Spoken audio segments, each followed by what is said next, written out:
Case of Kaylee Mandotti. Kaylee Anita Mandotti was born on August 26, 1998, in Webster to TAC Mandotti and Allison Steele. The family was well off, with Allison being a scientist and TAC working as an international executive director at MGM Resorts. After her parents divorced, Allison remarried NASA engineer Lawrence Butin, who lived in Houston. Despite her parents' separation, Kaylee maintained a strong relationship with her father, regularly communicating with him. Her stepfather also adored Kaylee and became like a second dad to her. Kaylee was not only a grateful and loving daughter and granddaughter, but also an excellent student, team member, sister, and friend, known for her infectious laughter and kind heart that could light up any room. Kaylee excelled academically and was actively involved in various extracurricular activities in school, including horseback riding, piano playing, and theater performances. She was also a dedicated Girl Scout and enjoyed spending time with her friends and family, whether it was hiking with her parents or running around the neighborhood. After graduating with honors from Clear Creek High School in League City, Texas in 2016, Kaylee went on to study communications at Trinity University in San Antonio. With her dark hair and radiant beauty, she quickly became popular among her peers, leading the football team's cheerleading squad and making many friends. Kaylee was always eager to try new and exciting things, from exploring uncharted territories to participating in extreme sports. Her love for animals led her to volunteer with an animal therapy group, where she found joy in helping others. During a football game, Kaylee met Mark Houghton, a 22-year-old athlete and professional baseball player.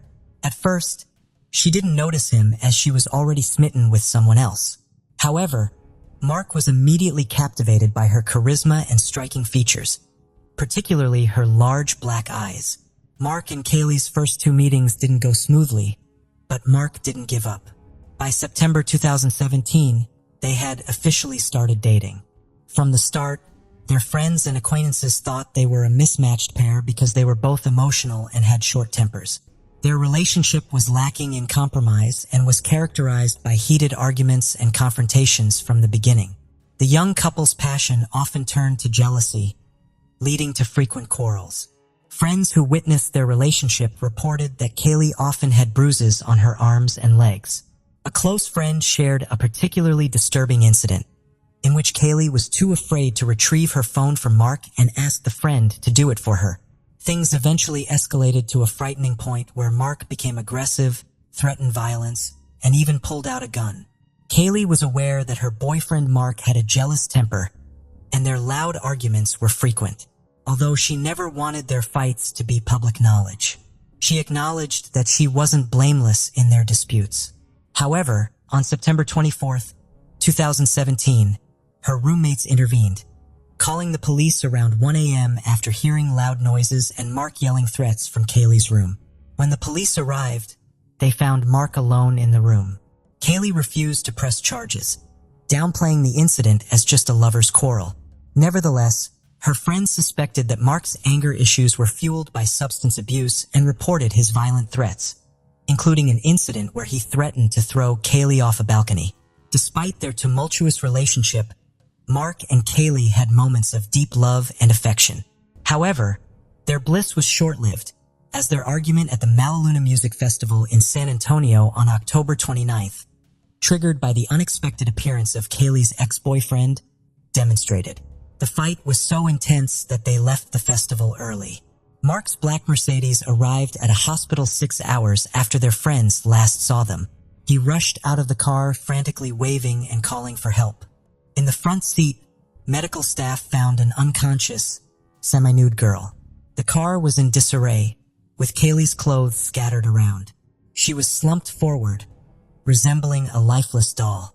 The medical staff rushed Kaylee to the emergency room on a stretcher. Mark told them they had taken illegal substances before attending the festival, which helped doctors treat her for a possible overdose. She was later transferred to a medical facility in Kyle, Texas, where a nurse specializing in intimate assault cases examined her and found additional bruises on her arms, legs, and ear. The autopsy revealed that Kaylee died from blunt force trauma to her face and head, indicating she was a victim of a deadly attack. The police then launched an investigation to find her killer. Mark became the main suspect since he was the last person seen with Kaylee that night. Although there was no concrete evidence linking him to the crime, Mark's behavior during police interviews raised suspicions. He changed his story multiple times, contradicting his initial account. Surveillance footage also showed him and Kaylee at locations he had previously denied being at. Additionally, interviews with Kaylee's friends and family revealed a history of aggressive behavior towards her, with one of her sisters even admitting to being terrified of him. Kaylee's mother, Allison Steele, has filed a lawsuit against Trinity University, accusing the institution of failing to protect her daughter from Mark's attacks. The lawsuit, filed in Becker County District Court, also names Mark Houghton as a defendant. It claims that Mark's assault led to Kaylee's death, motivated by jealousy. The lawsuit alleges that Trinity University's staff, administration, and campus police were aware of Mark's erratic behavior during his relationship with Kaylee. Despite this, the university took no action to protect Kaylee in the weeks leading up to her death, even though Mark had threatened to break her face or cause her serious harm. A Trinity University spokesperson declined to comment on the lawsuit's allegations, citing the ongoing legal process. Mark was banned from campus for a year due to an incident in his dorm room, but he repeatedly violated the ban. During investigations, it was discovered that Mark had a history of violent behavior towards his girlfriend, Kay, including threatening to harm her sisters and others.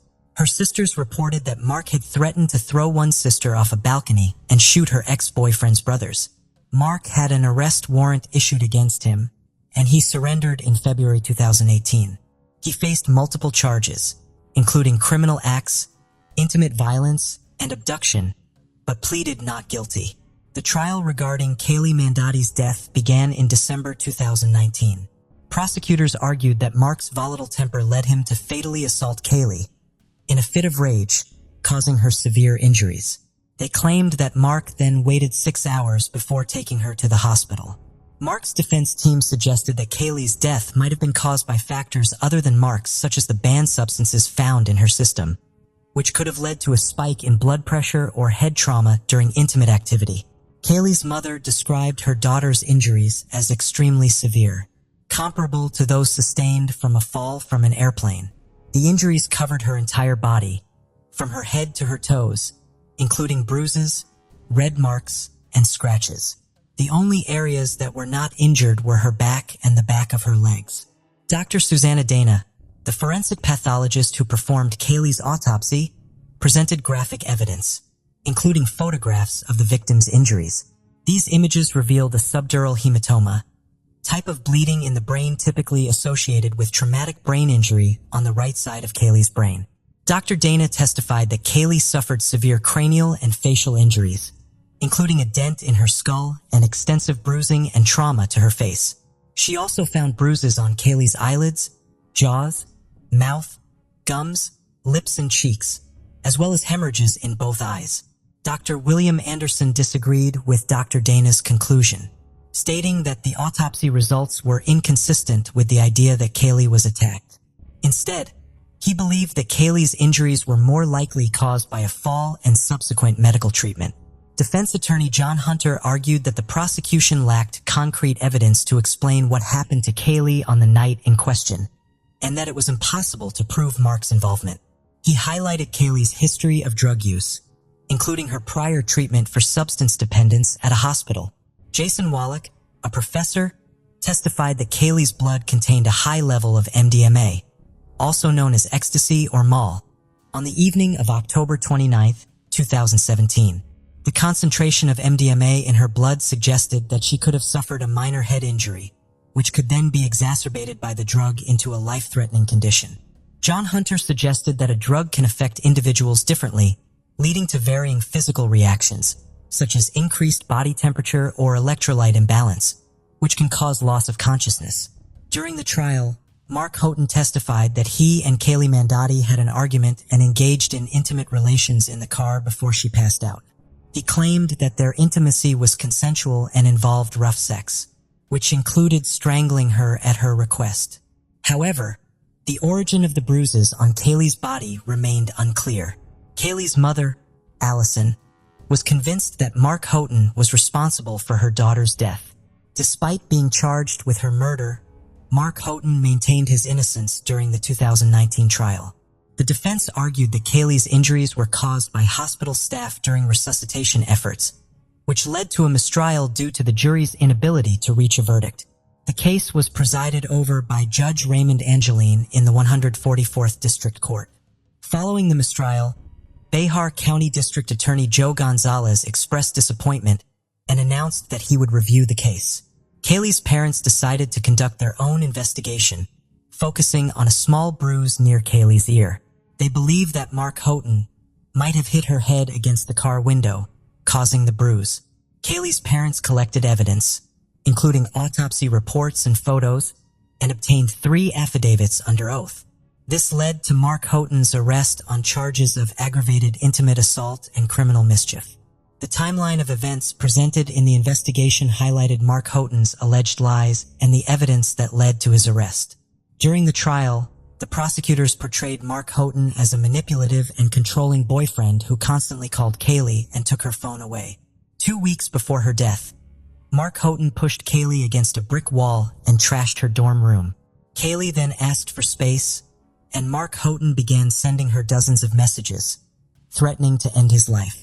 The couple attended a festival where they argued over Kaylee's ex-boyfriend. Mark Houghton then took Kaylee to a deserted parking lot, where they stayed for over an hour. Prosecutors suggested that it was there that Mark Houghton attacked and killed Kaylee. Kaylee's family thanked the Texas Rangers for their work in bringing criminal charges against Mark Houghton. The prosecution considered presenting a video recorded by Kaylee's parents, but ultimately withdrew it due to potential complications. Mark Houghton was convicted of aggravated assault causing harm that led to the death of Kaylee Mandotti. He was sentenced to 20 years in prison with a $110,000 fine and restitution to Kaylee's family. He was also barred from contacting over 20 individuals involved in the case.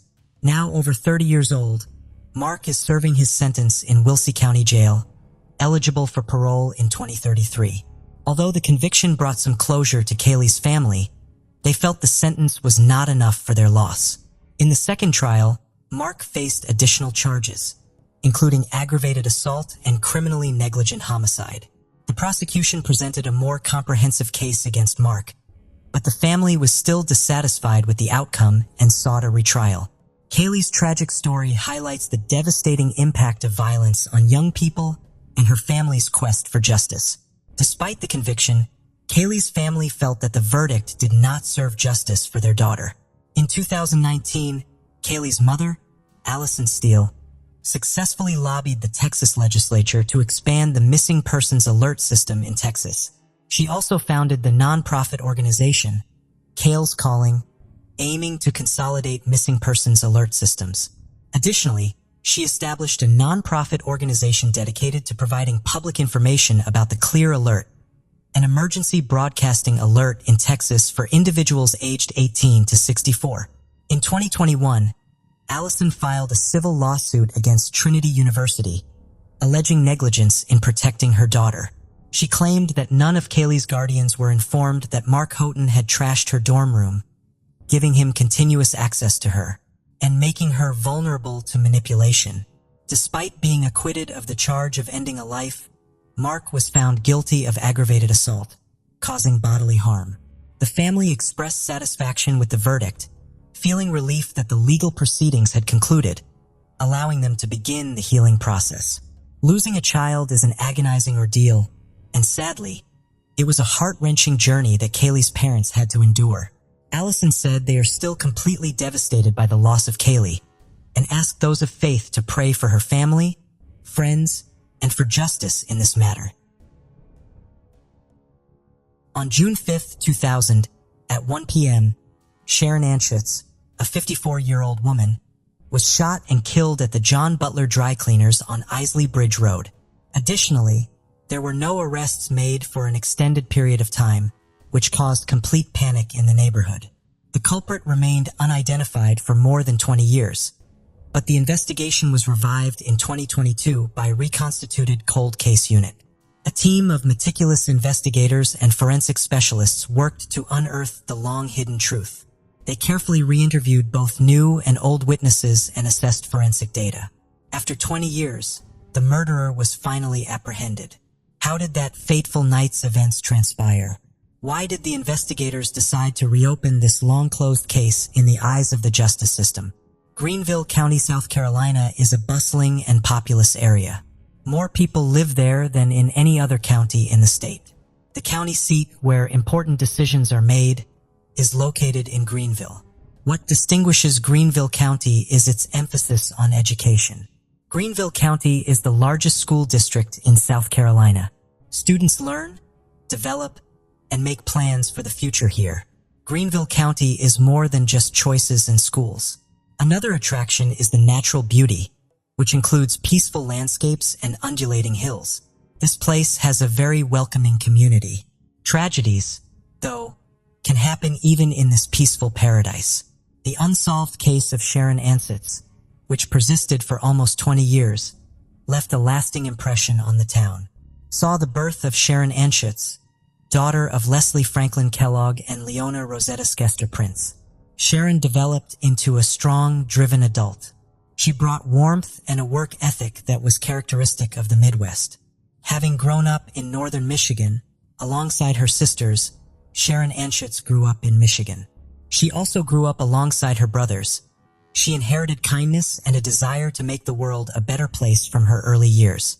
At exactly 21 years old, on July 12, 1966, she gave birth to a son named Frank. Public access to her and Herson's relationship is currently restricted. Sharon relocated to Greenville, South Carolina, in her mid-40s, where she established herself and had additional children. She also had 2 other sons, Walter and Michael, and a daughter, Christina. She was employed at the John Butler Dry Cleaners on Easley Bridge Road, which would subsequently serve as the scene of a tragic incident. Locals knew the small dry cleaners on Easley Bridge Road. Neighbors chatted while dropping off for picking up their laundry at this communal hub. 54 years old Sharon Ansitz, the woman in charge of this dry cleaning establishment, was well known for her diligence and congenial demeanor. She was a beloved member of the Greenville community, having grown up in Michigan. Sadly, on June 5, 2000, Sharon was shot and killed during a robbery at her dry cleaning. Greenville County was forever altered by this tragedy. The killer of Sharon remained a mystery for more than 20 years. The quiet upstate town of Greenville, South Carolina, was horrified to learn of Sharon's horrific murder. On June 5, 2000, during the late summer twilight, dry cleaners were getting ready to close as the sun was setting, creating long shadows on the empty streets. Sharon arranged the counter as usual. She had no idea it would get dark on this typical evening. Among the friends and regulars that evening was an unexpected presence. A certain 44-years-old man had visited the dry cleaners. He occasionally performed strange tasks around the store, such as emptying the trash. His intentions on this fateful evening were, however, not pure. This man was going to rob the dry cleaners. He watched the company's activities in silence, waiting for the ideal moment to strike. With every task he completed in the days preceding the crime, he got closer to his malevolent objective. On the evening of June 5, 2000, he suddenly made contact with Sharon with malicious intent. Sharon stood up for herself and her dry cleaning company during a terrible ordeal. There was a gunshot at the end of the conflict that reverberated throughout the community for years. That fateful night, silence was shattered by a gunshot. The beautiful Sharon Ansitz was killed by a senseless act of violence. Her life of kindness and hard work came to an abrupt end when she was shot in the back. As the gunshot faded, the gravity of the situation hit home. Once the killer realized how serious his act was, he left shock, terror, and sadness in his wake. Tragically killed in a place where she had brought so much jewelry, Sharon lay behind the counter in the pool of her own blood. The neighborhood was shocked by the tragedy that night. At 1:30 p.m., a customer discovered her dead and called 911. The dry cleaners, which was once a cozy and welcoming place, turned into a somber reminder of the darkness that can be found anywhere. Sharon's work ethic and steadfastness were deeply mourned by her colleagues, friends, and family. While the murderer was at large, local authorities began a vigorous investigation. They wished to stop such a horrible act from occurring in their neighborhood send Sharon's assailant to prison, and provide closure to her bereaved family. Despite their best efforts, the murder investigation into Sharon Ansett stalled. In the dark, the killer had eluded capture.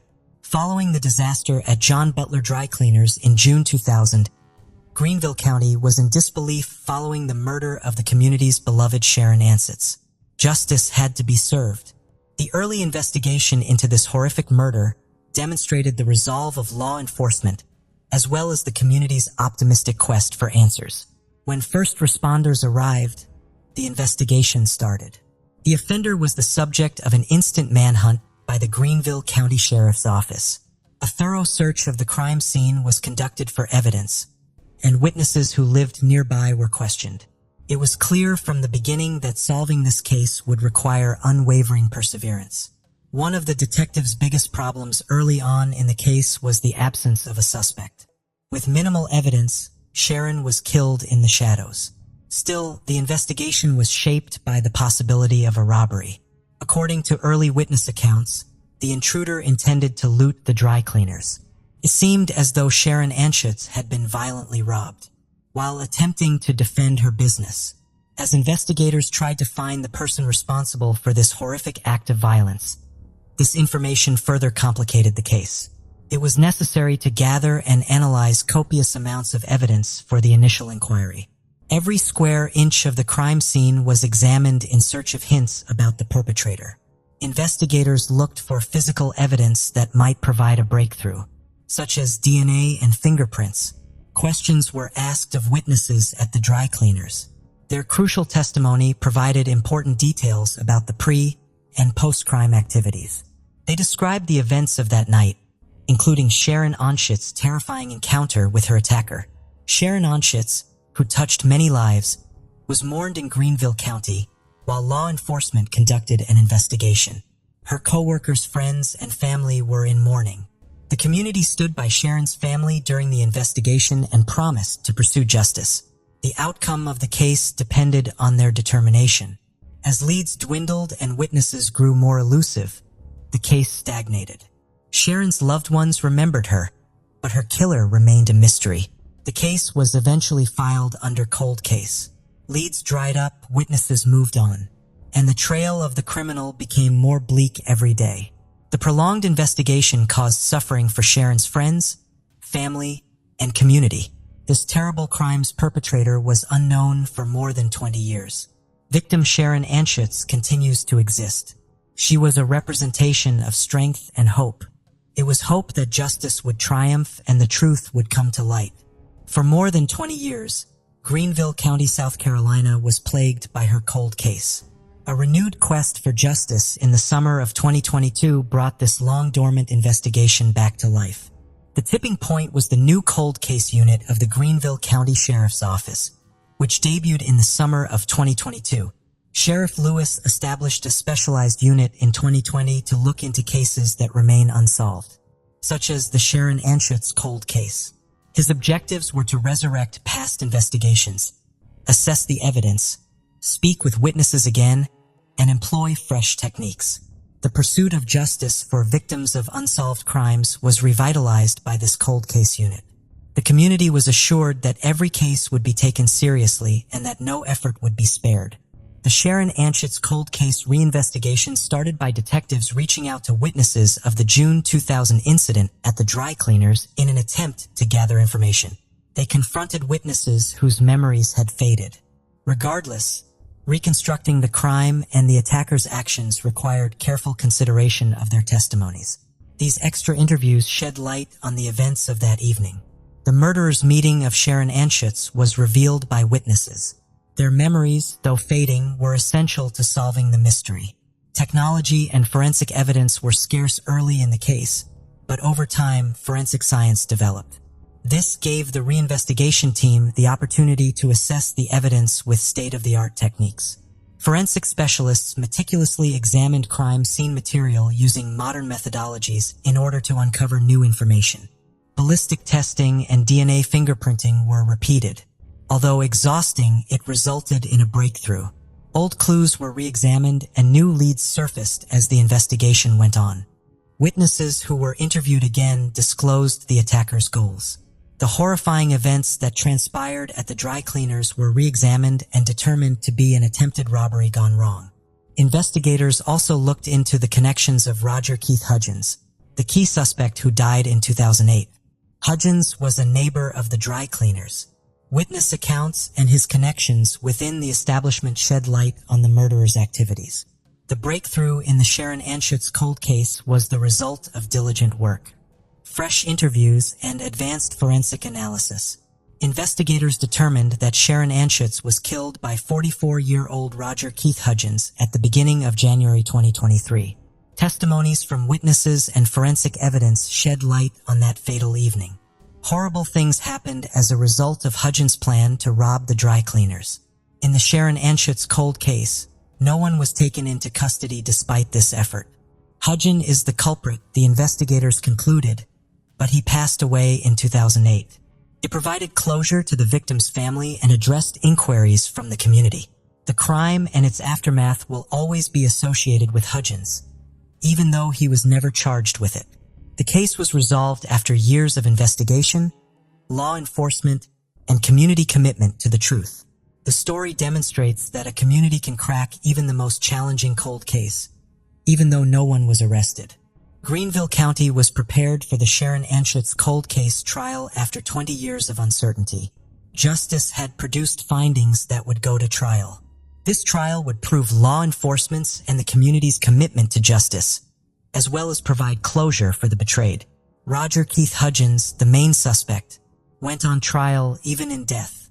His actions on that fateful day in June 2000 were gaining legal attention, even after he passed away in 2008.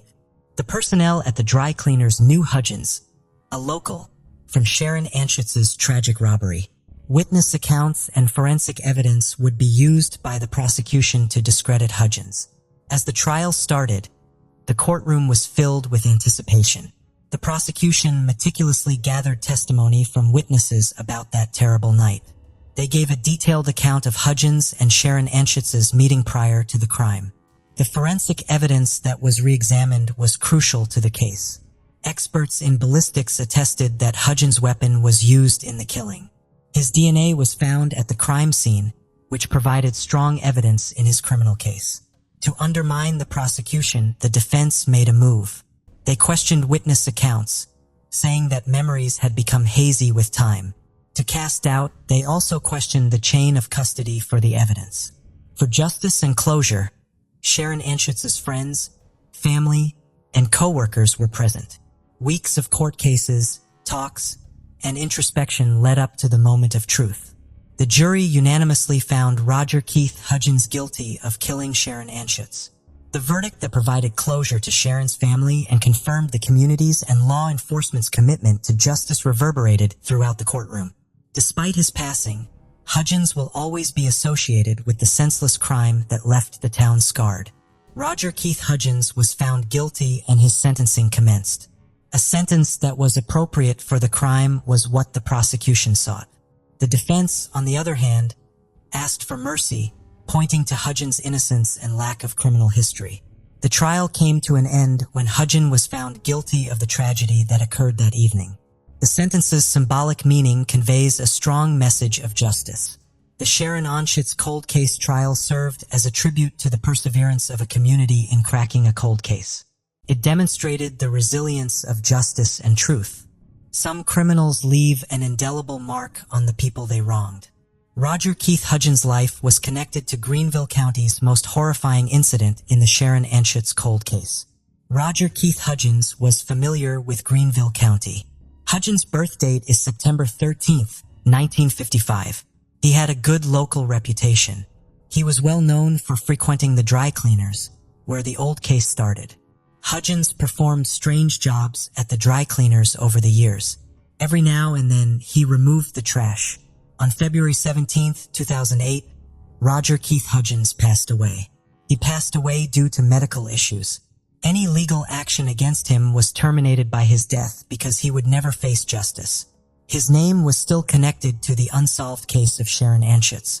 Even though he would never be held responsible, justice would always be associated with him and his deeds. On Sunday, September 15th, 2019, two fishermen were engaged in their daily work near the aqueduct, the Neuquén province's breakwaters in Argentina. The Lime River was approached by them on the same day.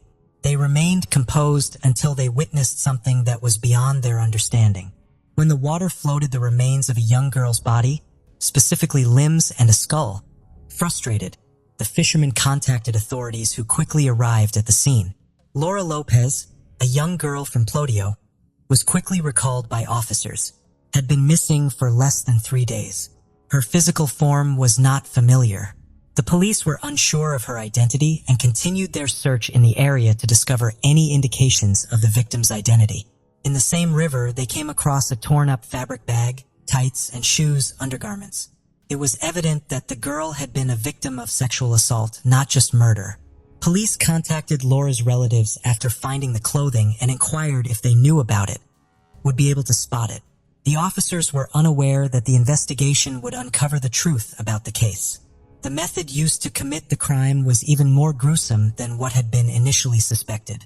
Plodio, Argentina, was the birthplace of Laura Lopez on November 11, 2000. Her elder sisters, Melissa and Damaris, who were 18 years old when she was born, loved her from the first day. Laura's mother passed away when she was only 3 years old, and all 3 siblings were left as orphans under the care of their father. Despite his initial efforts to provide for the family, the father eventually became addicted to alcoholism a few years later. Despite the challenges she faced, Laura was known for her sweet and loving nature. That's why her sister began referring to her as Cielo, a nickname that everyone who knew her would call her. She was referred to by her. The girl's father was laid off years later, necessitating them to find more work. At 18 years old, Cielo began vending fried pastries during the day. She went to high school in the evening, and during her free time from studying, she spent doing something else. Ensure the well-being of her nieces and nephews. At the onset of her schooling, she had aspirations of finding a good job to restore her financial stability. A sense of stability has been bestowed upon her family. Unluckily, something took place that prevented this from happening. Cielo and Damaris spent the entire day on September 12, 2019, drinking tea with each other. Damaris finished renovating the house. Her sister joked that she had never made tea like her before. Either way, it's a good thing. It was a pleasant day. Cielo later attended school, where her peers observed something sporadic about the routine. She chose to sit at the back of the class instead of her usual spot and left after 20 minutes, the conclusion of the lesson. A friend greeted Cielo as he returned home at approximately 11:30 p.m. They spent some time conversing, drinking a few drinks and taking selfies for social media. At 3 a.m., they said their goodbyes and Cielo admitted to feeling tired but having a plan for the future, to go to sleep. A message was sent by Melissa to Lisa the next day, inquiring if she had sought medical attention for her ear issues. She was unresponsive, anxious. Melissa contacted Damaris to inquire about Cielo's presence, which led to concern, the sisters of Cielo. She was nowhere to be found and her phone was switched off. They contacted the police as they found no evidence of her presence for several hours. They were informed at the police station that they had to wait for 48 hours from the last news item. Cielo was last seen by them before they filed a missing person report. The officers speculated that she might have had a boyfriend, as it was believed to be common. Adolescents encountering a situation. Saturday was characterized by the absence of life to Cielo. The report was only accepted by the police at that point, leading to a search. Sadly, it was already too late. The Lemay River's breakwater area was the location where two fishermen were working on Sunday the 15th. Plodio is just 15 kilometers away from where Cielo calls home. They remained composed until they encountered something that caught their attention. A young girl's body, including limbs and a skull, was said to be found floating in the water. They promptly informed the authorities about this. Upon arrival, the officers observed that the brutality had been extinguished with great force. The body is the subject of discussion. It was apparent that the person in question had a thorough understanding of knives. The search for clues in the area was ongoing, with detectives still searching for any leads. The individual affected, A fabric bag, leggings, and underwear were discovered in the same river, but completely destroyed. They came across 2 rings while conducting their search. Finally, officers searched the riverbed and found a blood-stained knife. Cielo's family was soon referred to by them. Damaris spotted the attire upon her arrival at the location, and without hesitation, she took action. Without hesitation, she confirmed that it was her sister's property. The fishermen discovered Laura Lopez's limbs and skull in the shallow waters downstream from where they accidentally found her. The discovery of a young woman's body in Lemay River was made by firefighters around 11:30 on Monday. It had already been entrusted to the Forensic Expert Corps for examination. The autopsy was performed by Dr. Carlos Gordillo. He ascertained that the death was caused by a severe blow to the head, leading to internal bleeding, a throbbing of the brain. A blow to the back of her head caused her to become unconscious. Cielo endured 2 to 4 hours of agony. She could have survived if she had been treated properly. Furthermore, her arms were found to have bruises, indicating that she had been beaten and had some facial trauma. Struggled her way towards the attacker. Cielo's sister's fears were validated by the forensic expert. The discovery of intimate wounds on her body was a clear indication of sexual assault. He also said that the recognizable marks of cuts on her neck, arms, and legs mentioned that the culprit had a history of approaching on kitchen knives. The assailant's lack of medical or anatomical knowledge was emphasized, which further intensified the problem. The roster of suspects. The detectives were unaware of the individual accountable for this terrible crime. After 3:00 a.m. on Friday, they analyzed Cielo's mobile phone and discovered that it was lost. Her contact had been with a man named Alfredo Emilio Escobar, a mechanic by profession, was 28 years old. He and Cielo were both students in high school, and he had a passion for hunting and fishing, inspiringly enabling him to wield a knife. The distance between the girl's home and his house was 2.5 kilometers and/or 20 blocks, which made it convenient. The reception of signals from the antennas is potent. The girl was contacted by this person 4 times on September 13th at 3:16, 3:22, and 3:36 a.m. The man. At that point, the antennas established that they were both at home. Then both mobiles were activated in the vicinity of the girl's abode. The phone of Cielo headed towards the city center and arrived at Escobar's residence by 5 a.m.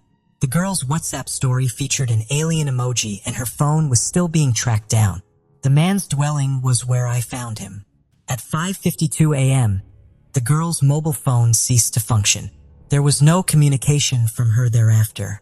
The records also indicated that Escobar had not re-entered his cell phone until 11:05 p.m. the following day.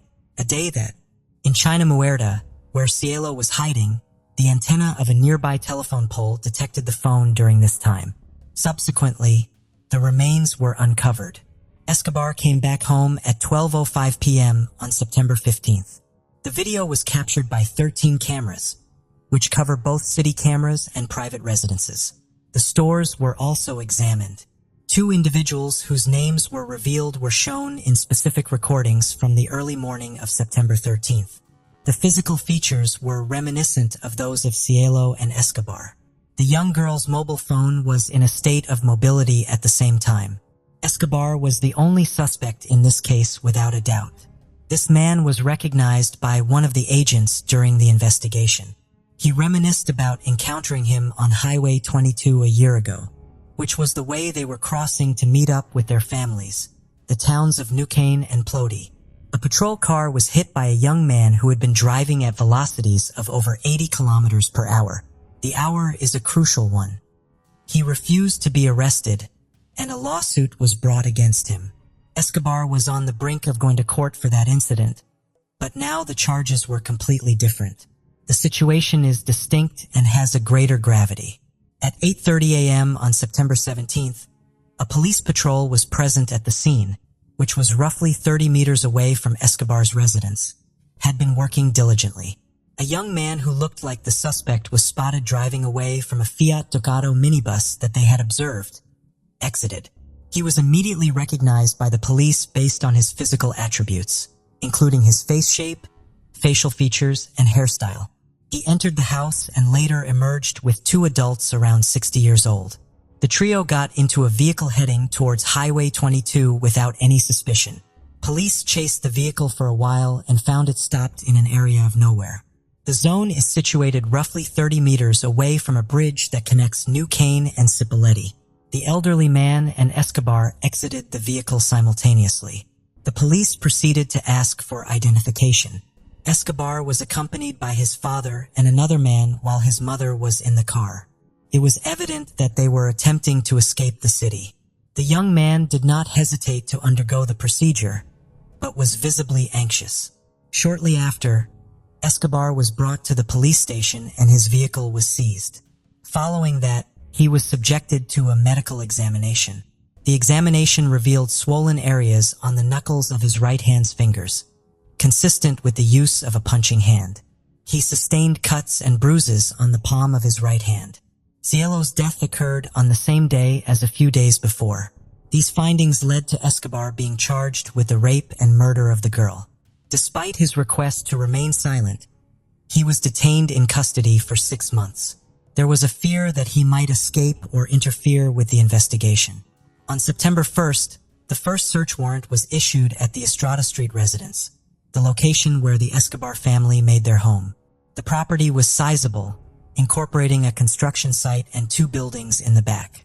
Upon entering the sleeping area where Escobar was present, officers discovered fingerprints on the walls. The use of luminol to check them resulted in the discovery of bloodstains. A cloth stained with blood was also found by officers during the search. The situation worsened as they walked to the building that was behind the residence. Crumpled vegetation was found to have blood spots. Blood was also present on the gates, the right handle of a cart, and on one end of an infrared emitting device. It was in this place that the blow that caused Cielo's death occurred, as could be seen. The search team found blood stains at the location and then examined samples for comparison. The blood of the girl in Escobar was present. The fluid found on Cielo's body was also examined through DNA analysis. The lawyer representing Escobar stated that rape charges should not be brought up until the outcome is determined. We were seized. Nonetheless, the outcomes were achieved in a short time frame. The Ministry of Health Central Laboratory scrutinized the samples collected during the outbreak. The victim and accused genetic profiles are matched in the search. At the time of his arrest, Escobar was wearing sneakers and a knife was discovered at the river's bottom. They were also examined. Cielo was found to have DNA matching on both items. The victim's genital area was examined using 3 swabs. Escobar's DNA was compatible with one of them. As a result, investigators could already be certain that this individual had sexually assaulted the victim. The girl was killed, dismembered, and disposed of the corpse. The confirmation was made by law enforcement officials during a press conference on September 21st. Prosecutor Juan Agustin Garcia said he believed Escobar was guilty of the crime. He accused Cielo of murdering him to cover up his rape and stated that he could be prosecuted in the event of a guilty verdict, could be sentenced to life in prison. Similar to this, more evidence was still required. Technology played a significant role in Escobar's discovery. Even though he did not plead guilty, the court ordered the seizure of his mobile phone, and he was required to furnish the access code. Scrutiny. Despite having Cielo as one of his contacts, it was discovered that he had removed her from the conversation on the night, the disappearance of her. The victim's call history was deleted by him, but their social security number was not removed. Dialogues with the media, the suspect's actions on September 11th, 12, and 13 were also revealed during the investigation. Visited the social media site to check out pictures shared by Cielo. Escobar maintained his innocence despite the evidence against him. Nevertheless, the evidence indicated that he was accountable for the murder.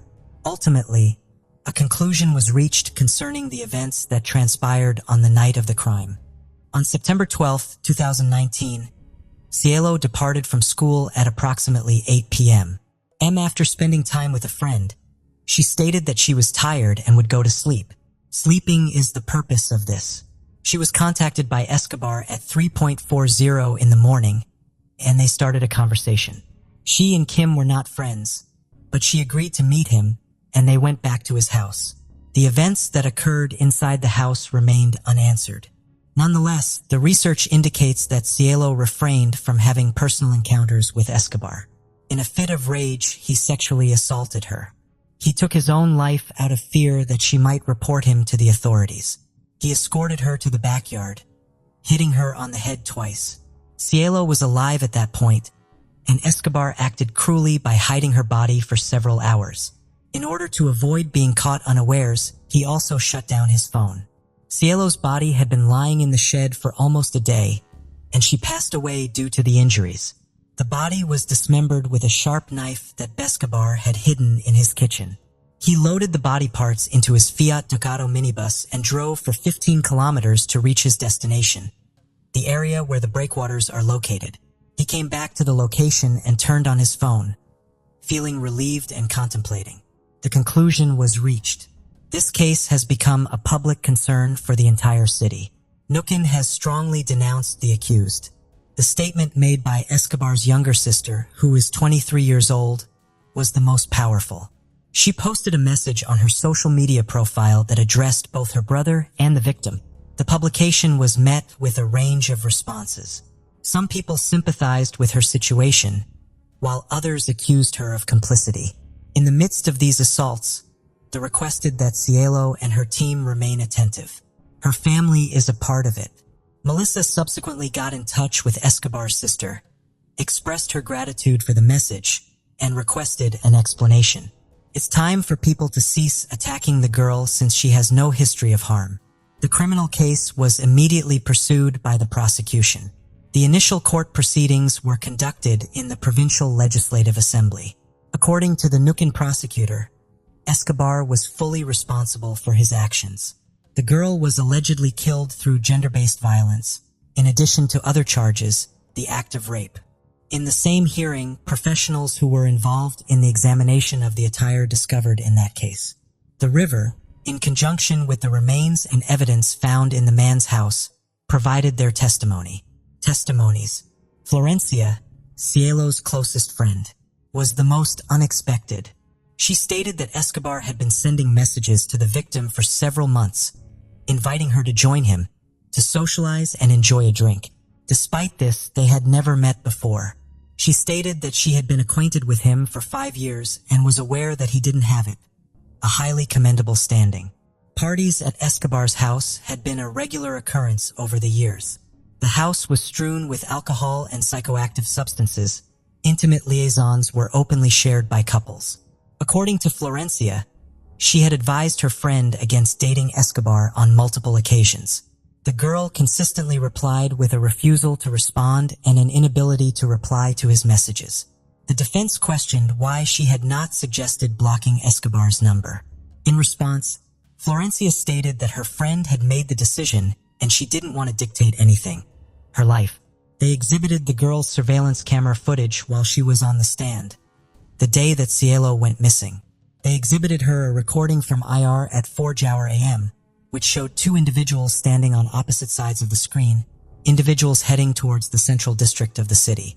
Florencia reluctantly acknowledged that it was Cielo. She affirmed that her sneakers, jacket, and walking style were unmistakable. The girl also recognized Escobar. The testimony of Escobar's friend exposed his impulsiveness, as the judge accused him of infidelity. His behavior was marked by substance abuse and womanizing tendencies. His ex-partner was also present in court. According to her, their relationship ended in a negative way many years ago. She reported him to the authorities as she believed he had burglarized her home and stolen money. When she reached out to him to ask for the money back, he ran after her friend who was with her. The defendant attempted to defend himself after examining the testimonies. Escobar pointed to his friend, who sold him illegal substances, as the actual offender. The offense committed. That night, I was in a state of unconsciousness. My admission is that I have committed the act of removing blood and discarding it. He stated to the local media that he had not committed murder. According to him, he was intoxicated that evening, and this individual was also under the influence of drugs in his residence with Cielo. After hearing a scream from one of the rooms, Escobar immediately went to investigate what had taken place. The blood was visible and he proceeded to clean it up. He aided his friend in disguising the body. He expressed gratitude towards them for allowing him to share his supposed story at the end. The truth is what matters most. Despite the lack of evidence, this statement was not validated. Escobar was the lone suspect. They stated in his closing argument that this man exploited the fact that they betrayed the victim's trust by being somewhat familiar with her. He orchestrated the cruelness of his behavior and the gruesome method of disposing of the remains. Alfredo Emilio Escobar received a unanimous verdict after the jury deliberated for only 40 minutes, convicted of raping and murdering Laura Cielo Lopez, aged 18. The charge that the latter one was brought up was made worse because it was aimed at hiding the attack. The issue of gender violence was a part of it. Due to these reasons, he was given a life sentence with no chance of release. The Cielo Lopez law, which was passed by the Neuquén provincial government, has been in effect since then. Strive to eradicate violence against women, all ages, including students and teachers, are required to receive training on gender violence. Fortunately, he was not forgotten, and a life sentence is reassuring. The victim cannot be brought back to life by involving society and the family, as per Marcelo Henriques, the family's lawyer in Velasco.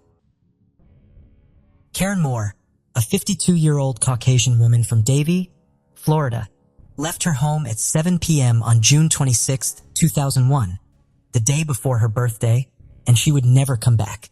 Christina, her 8-year-old daughter, would return from summer camp the following day in honor of her mother's birthday, but her mother would not be there to welcome her home. Where might Karen have gone to? Was there any criminal activity surrounding her disappearance? Will she ever return? Christina had been looking for answers to these questions for 22 long years until now. Davie, a cozy suburban community in Florida's Broward County, offers the warmth of a close-knit neighborhood and the vitality of Western-themed attractions. Both tourists and locals find the city's year-round sunshine, mild weather, and the close proximity to beaches to be attractive features. Due to Davie's position as the center of several university campuses, it is well known for housing college students. Davie offers an abundance of recreational opportunities, high-quality education, and friendly neighborhood living. It is in this beautiful city that our case starts today. On June 27, 1948, Thomas Stewart Moore and Olga Charlotte Moore welcomed a daughter into the world. Karen Elizabeth Moore was the name they gave her. She had a sister named Pam as well. Growing up, Karen loved playing the piano, sailing, hiking, and cooking. Since she was a young girl, Karen has had a strong interest in travel. Nobody would have imagined that one day she would leave and never return.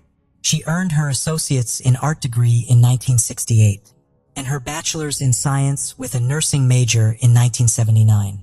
53 years old Karen Elizabeth Moore and her husband were divorcing in 2001. She had a restraining order against him. Christina was their 8-year-old daughter, and Karen was granted full custody of her. Prior to her disappearance, Karen worked as a nurse at the Boca Raton retirement community, Edge Point Estates. And despite working full-time, she never wavered in her commitment to giving Christina a good upbringing. She made certain Christina had the most enjoyable years of her life.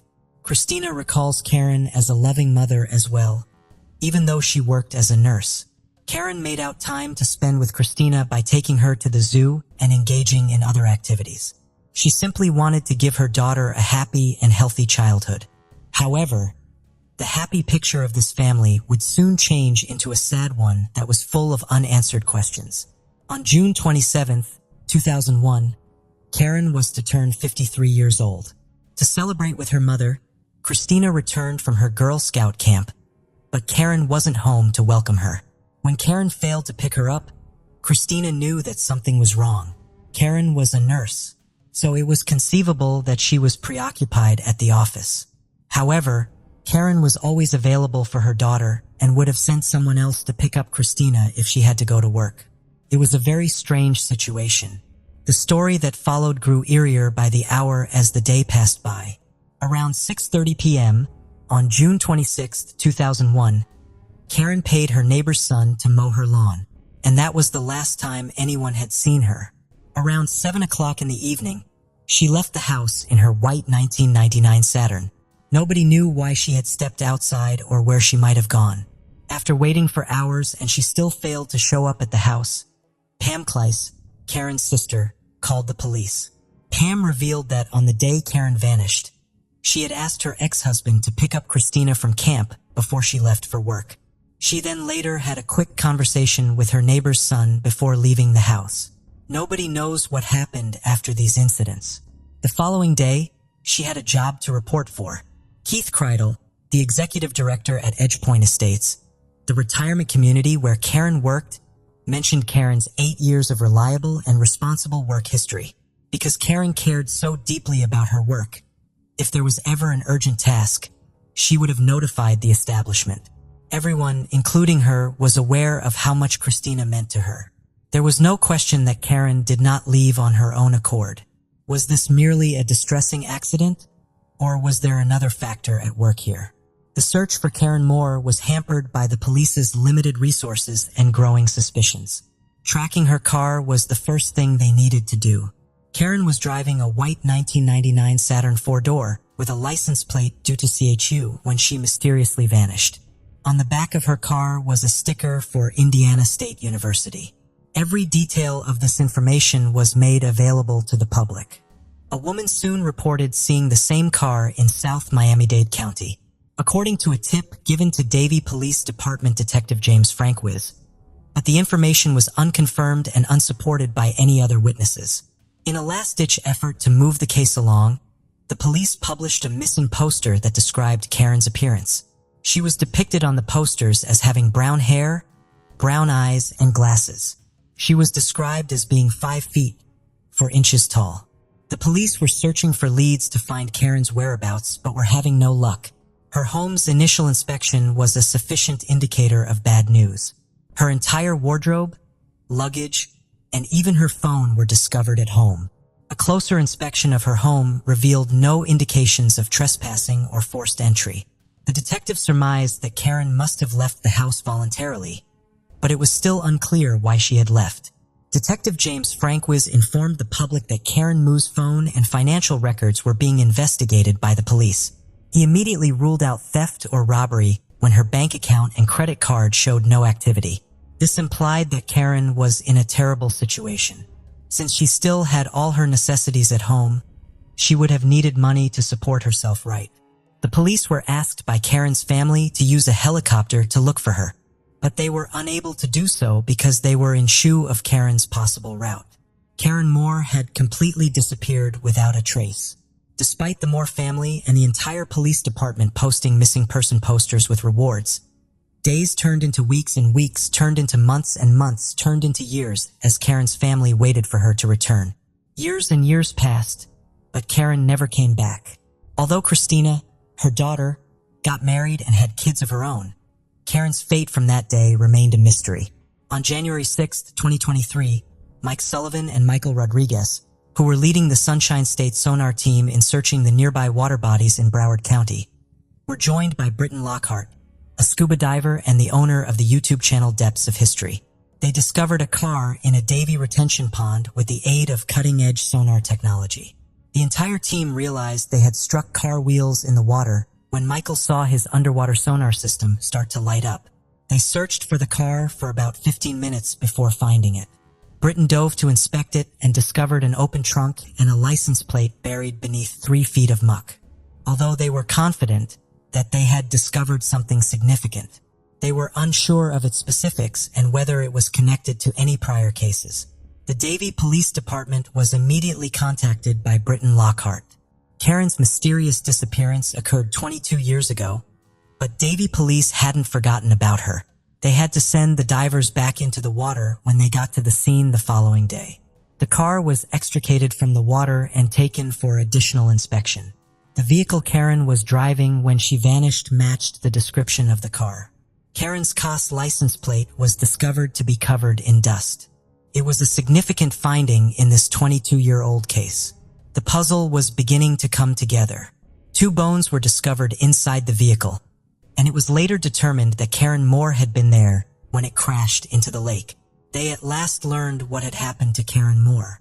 Even though the entire search mission was broadcast live on YouTube, Lockhart and Rodriguez were unable to discuss the specifics of the case. The search teams and even the Moore family were barred from giving interviews about the case because the police suspected foul play. Even though the whats, hows, and whys of her mother's disappearance have been a mystery for 22 years, Christina has now received closure on the matter. Karen mysteriously vanished, leaving Christina in the custody of her family. There could never be a replacement for the warmth and closeness she experienced with her mother. In her early years, she experienced frequent ups and downs. She even spent some time in foster care. She would miss her mother during these times and pray that she would be found or come back to her. Every life moment that every little girl hopes and dreams, to have their mother with them. My own birthdays, when I got engaged and married, now I have 2 kids. They didn't get to know their grandmother, Christina heartbreakingly said in an interview. Without a doubt, Christina and her mother had a close relationship. She posted on TikTok in 2021, even after all these years, lamenting how she wished she had had a little more time with her mother. Christina finally learned the fate about her mother after 22 long years. Although Christina was unable to find all the answers to the questions that had troubled her for years, she was nonetheless grateful to the police and search teams for allowing her to bring Karen back home and allow her to be laid to rest in peace. The investigation into Karen Moore's disappearance is still active and ongoing. Davie Police informed Fox News Digital via email that they had met with the detectives but were unable to comment further due to concerns that doing so might compromise the investigation's chances of success. The next round of pressing inquiries surfaced following the discovery of Karen's remains in the pond. What caused Karen to fall into the pond? What was the purpose of this crime? Assuming the police's suspicions are accurate, who was to blame for Christina and the Moore family's 22 years of suffering? There is still hope for Karen now that she has come home after 22 years. A partial success was achieved thanks to the police department's commitment and technological advancements in Sonos systems. Even though the answers currently seem hazy, Karen's justice could be right around the corner. Do not be afraid to speak up if you know anything. Your knowledge could be crucial to solving a long-standing mystery. Was Karen's death a result of an accident or something more nefarious?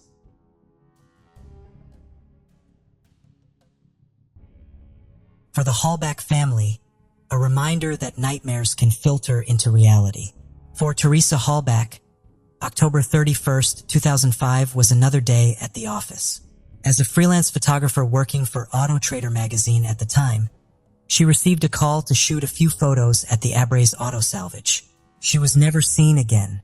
First reported as a missing person on November 3rd, 2005, a large-scale search began for Teresa. On the afternoon of November 5th, 2005, her Toyota RAV4 SUV was found partially concealed in Avery's salvage yard. Investigators later discovered blood in the vehicle. Charred bone fragments and teeth were also found in a burn pit on the same property. Her car keys were in the room of the property owner, Stephen Avery. Born on March 22, 1980, Teresa was one of 5 siblings. Her parents, Richard and Karen, raised her on the family dairy farm. When she was 8 years old, her father sadly passed away. Karen eventually remarried Richard's brother Thomas, and together they raised their blended family. Teresa was an outdoorsy girl who aspired to work for National Geographic as a photojournalist. Friends described her as having an uncanny ability to make everyone feel welcomed. She was dedicated to her studies, making summa cum laude with a degree in photography.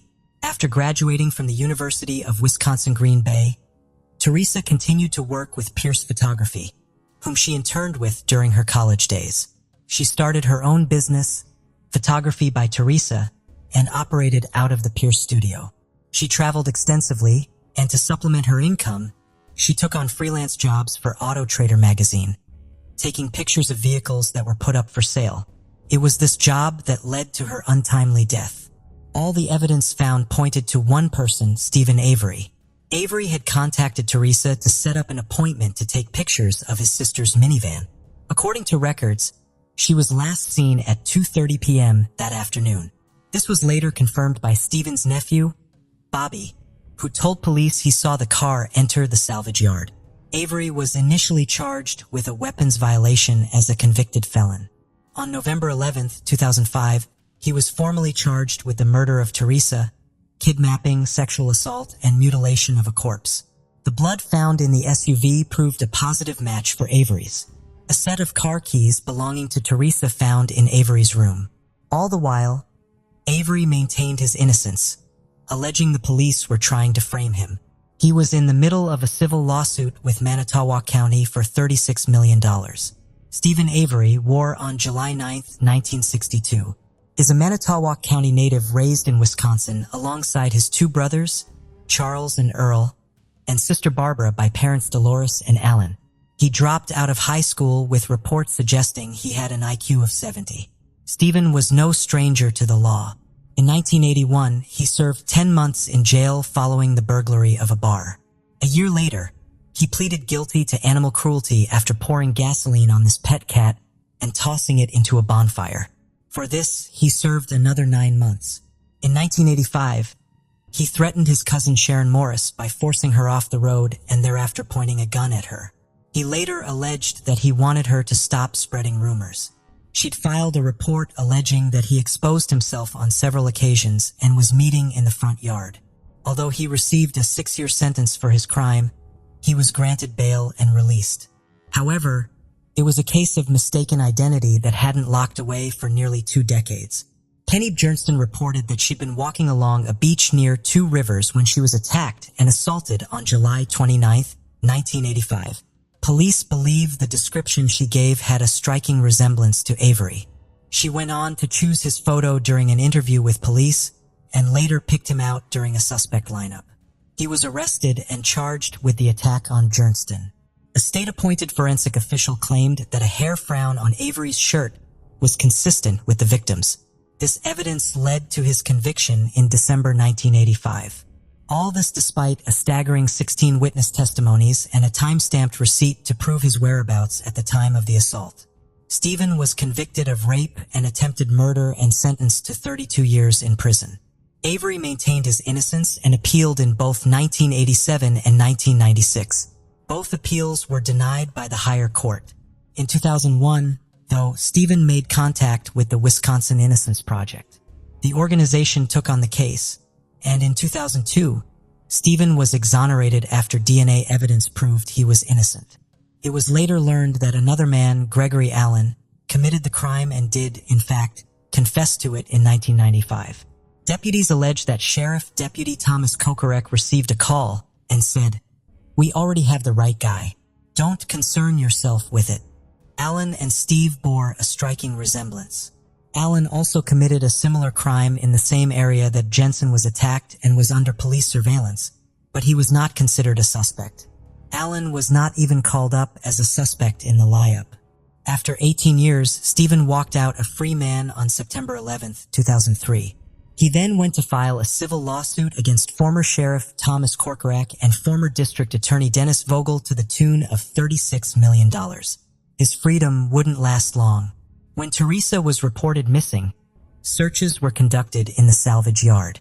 This was the place she had last been seen, as confirmed by Stephen's nephew, Bobby Gassie. Stephen claimed that he'd spoken to Teresa when she came by to take the photos, and then she left.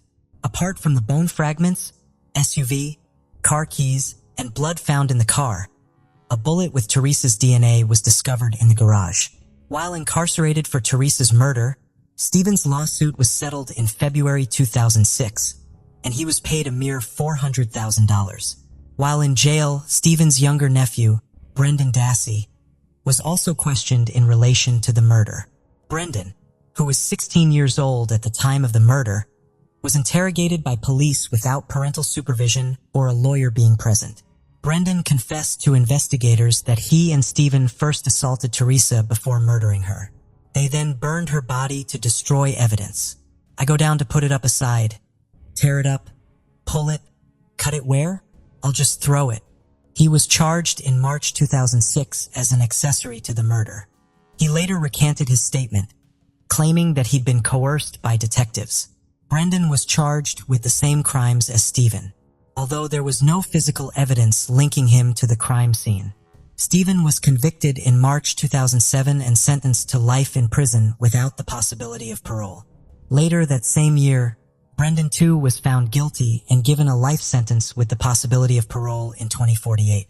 But there was not to be a cut and dry solution to the murder. The conviction sparked controversy. It was a sensational case. Stephen was the first of the Innocent Project's 174 insinuated convicts to be charged with a violent crime after being released. This caught the interest of aspiring filmmakers Laura Ricciardi and Moira Dimas. Making a Murderer premiered on Netflix in 2015 and created a media maelstrom. The documentary, which took 10 years to research and produce, profiled the case of Steven Avery. The series chronicles the case timeline, beginning with Stephen's wrongful conviction in 1985 and subsequent exoneration, civil lawsuit against the men at Toa County, and the arrest of Stephen and Brendan in regard to the murder of Teresa Halbach. It received both praise and criticism from critics and those directly involved with Teresa's case. The story, caused on an international level, has driven to division and public opinion. A petition to have Stephen and Brendan pardoned was drawn up and sent to the White House. It garnered over 128,000 signatures, but still failed to make any impact. The White House stated, as the convictions were made in a state court, the president had no authority to pardon either defendant. There are those who firmly support the innocence of Stephen and Brendan. These include his immediate family, who have supported him and also pray for the real killer of Teresa to be found. Sandy Greenman, Stephen's ex-fiancée, is one such person. Greenman has been his avid supporter, going as far as to start a Facebook page to garner support and give exposure to the case. She described him as a model inmate. Greenman stated that people take a perverse pleasure in tainting Stephen's name. People like to say Steven Avery has been violent all his life, which is not true, she said. Most notably, though, was the support offered by Kim Kardashian. The socialite has been using her influence to advocate for a fair justice system. Having come across the case on the social media site, her interest was piqued. Although she's made appeals to the governor, even her level of influence has no sway. However, she hasn't given up and hopes to seek justice for both Stephen and Brendan. The other half feels Stephen is where he belongs. On that side of the coin is Jody Stachowski, another ex-fiancée. Jody initially pledged her support in Stephen's innocence during the documentary. Afterwards, she alleged that she had lied and it was all an act. Jody went on to explain to Nancy Grayson in an interview that he threatened to kill her and her family. He alleged that he wanted revenge on all women after his life was wrongfully stolen from him. Stephen is the one person I can't trust. He's a monster, she said. The show also ignited a debate regarding the perspective covered by the documentary. For the supporters of Stephen and Brendan, they feel the points most significant to the trial were highlighted. Dean Strang, one of Stephen's attorneys, agreed that the documentary covered enough to give the public a chance to judge for themselves. He disagreed that the series was subjective. As for the relatives of Teresa, they say the show saddened them. The Hallbacks stated the show sought to entertain and seek profit from their loss. Teresa's aunt, Kay Giordana, and cousin-in-law, Jeremy Fournier, both stated that the show was one-sided. Former Calumet County District Attorney Ken Krantz alleges he was not given a chance to tell his side of the story. The filmmakers denied this and claim that he refused to give an interview. In an interview with People magazine, Krantz alleges the documentary has left out key pieces of evidence.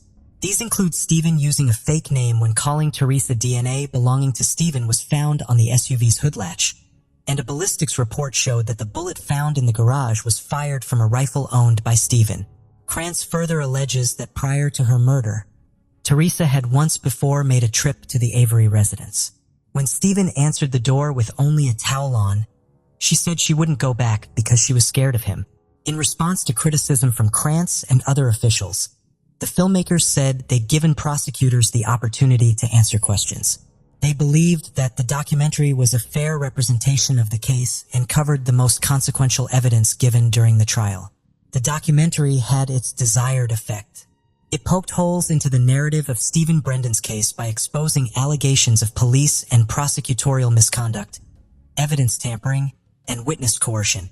At the outset, Stephen called out the police for trying to frame him. This to avoid the county paying out the $36 million lawsuit he filed. Stephen believed his lawsuit would be undermined if he was convicted of another violent crime. To avoid a conflict of interest, Manitowoc County gave neighboring Calumet County authority over the handling of the case. Part of the deal, however, was that Calumet could use resources which included personnel from Manitowoc.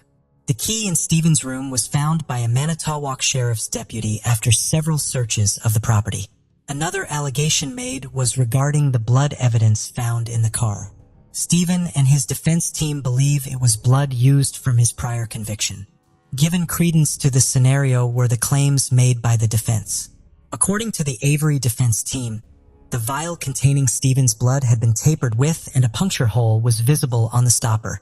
The prosecution combated this claim by testing the blood for a preservative not found in fresh human blood and found none.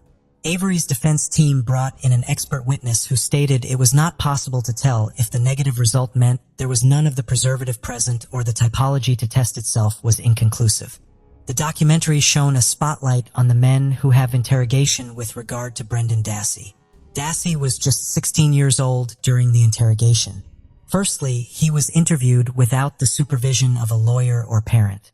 It's understood that both he and his mother consented to the interrogation. But what piqued the interest of many was that Brendan had an IQ of 73, classifying him as intellectually challenged. Many have argued that his intellectual disability left him open to suggestion, particularly when it was shown that the re-technique of interrogation was used. The re-technique has been criticized for producing high rates of false confessions, especially from juveniles and the mentally impaired. The technique is used to make the suspect comfortable and eventually confess to crimes through familiarity with the interrogators. The interrogator then proceeds to tell the suspect that the evidence shows that the suspect did commit the crime. Dassey allegedly agrees with the interrogators during the interviews, but later recants at his confession. He accused his first defense team of collaborating with the prosecution to get him to confess. He's also claimed the coercion was used to elicit a confession from them. Both Stephen and Brendan have appealed their convictions, but have been denied innumerable times and remain in prison. The defense teams of both men have exhausted their efforts in trying to get retrials on both men's charges. Following the making a murder documentary and the public outcry regarding Stephen and Brendan's innocence, significant new developments have occurred in both their legal teams. Professors Lauren I. Ryder and Stephen Dryson of the Northwestern University Center on Wrongful Convictions of Youth are representing Brendan. They too began with numerous appeals and have come up against many hurdles, but have refused to give up just yet. Meanwhile, Stephen's appointment of Kathleen Zellner has shaken up the case and given further hits to the prosecution's claims. His previous lawyers, Deems Trang and Jerry Buting, have taken their newfound fame and gone on tour to promote and bring attention to the case of Stephen Avery. Zellner, considered a trailblazing trial lawyer, has been responsible for overturning 19 wrongful convictions. Her dogged determination and careful analysis of cases has seen her uncover missing evidence that helped exonerate her clients. Most recently notable, she was a consultant for Johnny Depp and his defense team during his trial. Zellner hit the ground running when she was appointed to Stephen's defense team and firmly believes her client is innocent. One of the first things she put to rest was the alleged confession of Joseph Evans Jr. Evans alleged he was responsible for killing Teresa and trying to frame Stephen. Zellner stated that it was a not-so-subtle attempt at publicity. Previously, Evans played snitch and allegedly wrote a 9-page letter to media outlets, claiming he heard Stephen confess to the murder. This time, though, it seems he wanted in on a portion of reward money to make his life in prison more comfortable. However, his claim is not gaining the traction he expected. In August 2016, Zellner filed a motion demanding new scientific testing be done. Willing to pay for the extensive testing, Zellner intended to use this evidence to prove that Stephen had been framed. The theory was that 3 different burn pits showed evidence of human remains being burned. A particularly significant find was thought of a human pelvic bone fragment, a bone that was given to the hull box as part of Teresa's remains. This action, claims Zellner, was proof that Teresa's remains were planted in Stephen's burrowing pit. The defense, however, didn't get the opportunity to test these bones as they were not disclosed to them. This was a Brady violation according to Zellner, meaning that evidence which could have helped exonerate Stephen was not disclosed in the proper manner with regards to the criminal case. Crucial evidence was just out of their reach. Zellner remained relentless in her pursuit for justice. She approached the case with a new angle, one that could potentially point to a new suspect in the case. Being unable to test the bone fragments, Zellner opted for forensic testing of the Dassey family computer. What she found on it was damning. Pornographic images of women in various stages of torture, violent images and videos depicting women as victims. All these images were allegedly accessed at times when Bobby Dassey was at home. Furthermore, Zellner pointed out that Barbara, Bobby, and Brendan's mother, along with Stephen's sister and her husband, Stott Tadich, were trying to get rid of evidence that could implicate Bobby. The forensic team were able to download 2,449 pages of data from the computer to a CD-ROM to present as part of the motion for a retrial. On it were all the searches, videos, and photos accessed by Bobby. Bobby is the older brother of Brendan and the nephew of Stephen. He was also the key eyewitness for the prosecution at Stephen's trial. He alleged that he last saw Teresa going to his uncle's house, and when he returned from hunting that afternoon, did not see her or the car again. Added to these claims are the allegations of his half-brother, Brad Dassey. Brad is alleged to have said he believes his uncle is innocent. He also made claims that his stepmother, Barb, and Stephen's brother-in-law, Scott, wiped the computer, deleting all pornographic material. Allegedly, Barb has filed a harassment suit against Brad, following a conversation they had about tracing deleted files from a computer, which some believe is, in part, to ensure Brad remains silent about his knowledge. For Bobby, though, the final nail in this coffin could be the evidence that exonerates Stephen and, in turn, Brendan. An eyewitness has come forward claiming to have seen Bobby being assisted by a much older man pushing Teresa's SUV back into the salvage yard. Thomas Sawinski stated in a sworn affidavit that he drove by Bobby and the other man while en route to deliver newspapers.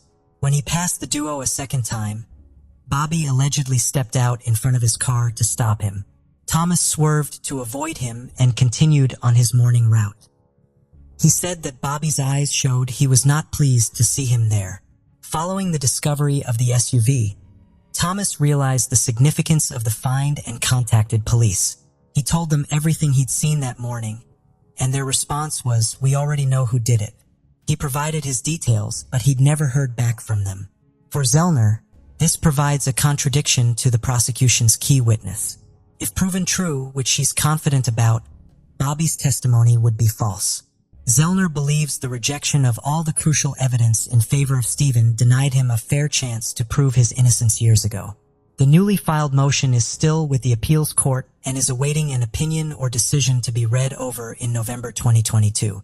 Stephen Avery continues to maintain his innocence. Kathleen Zellner, in her own words, says she represents the wrongfully convicted and added, "If you lie to her, she will find you out." Could Stephen be the scapegoat to a bigger conspiracy? Is this all a conspiracy to discredit Stephen's claim of improper police procedure, or was there a monster truly hiding within Stephen all these years? 21 years old Ashley Parlier and her parents, Reese and Sherry Parlier, got into a fight on Sunday, June 12, 2005, and she angrily stormed out of their Battle Creek house. Ashley was still missing after a week, so her family filed a missing persons report. All searches for her whereabouts for more than 10 years were fruitless. It wasn't until years later that her family and the police finally received the information they had been frantically looking for. What possible places could Ashley have gone? What ultimately allowed what had happened to her to be discovered? Stay with us as we reveal the mystery behind this cold case that finally became solved after 18 years. According to the 2020 census, Battle Creek, which is located in Michigan, has a population of over 50,000. The city has a variety of recreational areas and historic sites, which helps to create a tight-knit neighborhood where people get to know one another by name and take part in adventurous activities, despite its friendly and welcoming atmosphere. Battle Creek faces serious safety concerns because its violent crime rate is significantly higher than the national average. The community's distress over Ashley Parlear's disappearance in 2005 was worsened by this situation. A case that left the locals shaken and looking for explanations. Ashley Parlear was birthed into the world on October 16, 1983, to the joy of her parents, Russell and Sherry Parlear. She was the second child in the Parlear family. Her early years gave the impression of a young girl who was reserved. This was more a function of her inherent nature than a lack of enthusiasm for life. In fact, Ashley's older sister, Nicole, used to make jokes about how she had an unshakable faith in people. Ashley, who had dark brown eyes and a smile that revealed her slightly misaligned but utterly endearing teeth, tried to see the best in everyone. She really believed people were just as she imagined, good-hearted. Nicole recalled, despite having a mild mental disability that limited her cognitive functioning to that of a 12 to 14-year-old, Ashley never allowed that to decide her life. She had a strong and firm spirit. She obtained employment at the nearby Taco Bell after graduating from Battle Creek High School, which is situated in the busy block of Northeast Capitol. At that point, her aspirations of getting her very own car began to take shape with each paycheck. She withdrew a small portion of her earnings, daydreaming about the independence a car would provide. Nevertheless, despite Ashley's optimism and ambitions, life had other ideas. For someone as trusting and kind as Ashley, the world was sadly not prepared to return her kindness because the unexpected twists of fate lurked in the shadows. No one knew she was about to face a tragic end that would make her optimism for a better future dim. 21 years old Ashley Parlear had a slim build and weighed just under 100 pounds. She stood at 5 feet 9 inches. Even the smallest physical change was bound to be significant for someone of her stature. This was especially true for her adoring parents, who on the fateful day of June 12, 2005, noticed an odd bump on their daughter's body. Ashley's parents' first worries centered on her well-being because of her kind nature and exceptional mental capacity. The potential health repercussions added to their concerns, and they were eager to have her examined. They believed that prenatal care was crucial if Ashley were to be pregnant. Nobody, least of all Ashley, found the realization, the worries, or the discussions that followed easy. After a heated argument, the atmosphere in the Parlear home in Bedford Township's urban neighborhood grew more tense. Ashley was distraught and hastily left the family home. She didn't take a lot of things, but she did have about $700 in cash. She didn't have a car, a license, a phone, or a credit card, so this money was her only option. Initially, it was assumed that Ashley's departure was due to her needing a break some time to settle down. Spend a day or two at a friend's house if possible. This hope was clunted by the Parlear family. However, a growing sense of dread crept over the Parlear family as the minutes turned into hours and the hours into days. The family's optimism slowly gave way to panic. Every missed call and every knock on the door that was in Ashley's troubled her family and made the once bustling house quiet. The Parlear family couldn't wait any longer as the days went by, and their worst nightmares started to materialize into a terrifying reality. They decided to call the police and file a missing person report for Ashley after realizing something was seriously wrong. Their expectations are replaced by grief and anxiety. Detectives started looking into Ashley Parlear's mysterious disappearance right away. The evidence appears scanty at first, in the hopes that someone had seen something or heard anything that could lead to her whereabouts. The public was shown a picture of Ashley wearing a checkered shirt with blue jeans and brown leather sandals. Although Ashley Parlear had a distinctive and memorable physical appearance, her emotional state before going missing was a major cause for concern. The case became more complicated as a result of her unplanned pregnancy, vulnerability as a result of her mental capacity, and the significant argument she had with her family just before she vanished. There were numerous reported sightings of Ashley coming from the Houghton Lake region, which seemed like a promising lead. Hopes for her safe return temporarily eased the family's desperation. This glimmer of hope, however, was fleeting, as each reported sighting proved to be a dead end, leaving the family and the detectives frustrated. The detectives then focused on Ashley's parents, Sherry and Russell Parlear, who were the people Ashley was closest to, particularly as a result of the delay in reporting her disappearance. Her parents came under suspicion. Russell willingly agreed to a polygraph test and passed. Sherry refused to, citing her health issues. Sherry was later reported to be displaying early signs of Huntington's disease. Ashley's sister, Nicole, emphasized how unusual Ashley's extended absence was and how out of character this behavior was for her. After the heated argument, the family had simply assumed she was cooling off at a friend's house and had been waiting for her to return home. This foolish assumption caused them to delay calling the police, complicating the investigation. As the detectives made attempts to contact Ashley's ex-boyfriend, who is thought to be the father of her unborn child but whose identity has not been made public, the web of suspicion grew. He was dating another woman at the time who was also carrying his child. Despite not being exonerated, there was no evidence linking him to her sudden disappearance. The investigators ran into numerous leads as they dug further. Some have speculations that Ashley might have had a fragile mental state. In an effort to find information that might offer some sense of closure, this prompted the police to search grimly for a body, but they turned up nothing. Another theory claimed that Ashley had been robbed, but that was disproven by the fact that nothing had changed regarding her social security number. The depressing reality set in as each day went by. Reluctantly, the detectives came to the conclusion that Ashley might have been the victim of murder. They believed she had passed away. Despite the best efforts of the Battle Creek Police Department, the case grew colder with each passing year. Numerous officers investigated Ashley's mystified disappearance over the course of 18 years. They had several persons of interest, but no hard evidence against any of them. So the case went cold again. In a shocking turn of events, the case was turned over to the Sheriff's Department in 2020 due to rumors that Ashley may have been murdered outside of Battle Creek City. The mysteries appeared to be at a standstill until 2021, when an unexpected development rekindled the case's hopes of being solved. But as the years passed, the light of hope faded. The once hot case soon became a frozen mystery because the trail of leads had grown stale. The leads had almost completely disappeared despite the investigators' best efforts, leaving them in a chilly state of uncertainty. The investigation into the disappearance of Ashley Parlier had once more produced no fresh leads, no conclusive proof, and a plethora of unanswered questions.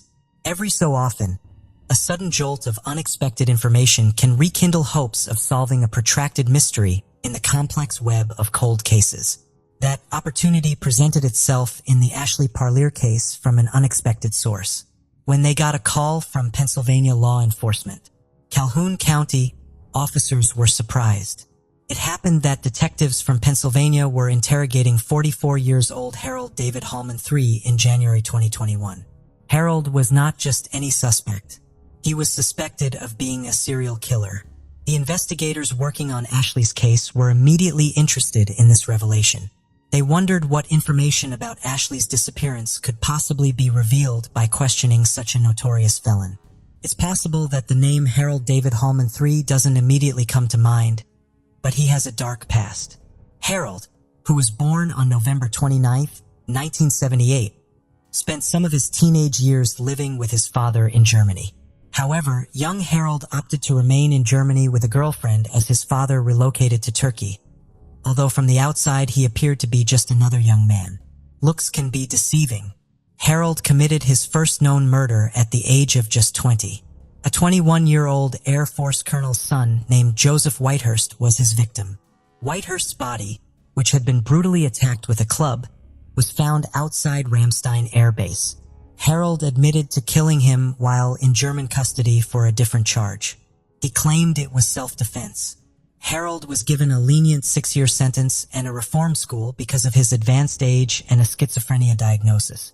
Harold later made his way back to the United States, where he settled near Battle Creek Lakeview and worked as a truck driver. He became involved in the tragic 2005 disappearance of Ashley Parlier around this time. Years later, a mother of two named Tiana Phillips disappeared on June 13, 2018.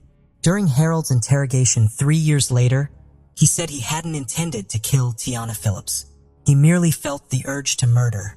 Another woman, Erica Schultz, comes next, in the year 2020. On December 6th, she disappeared.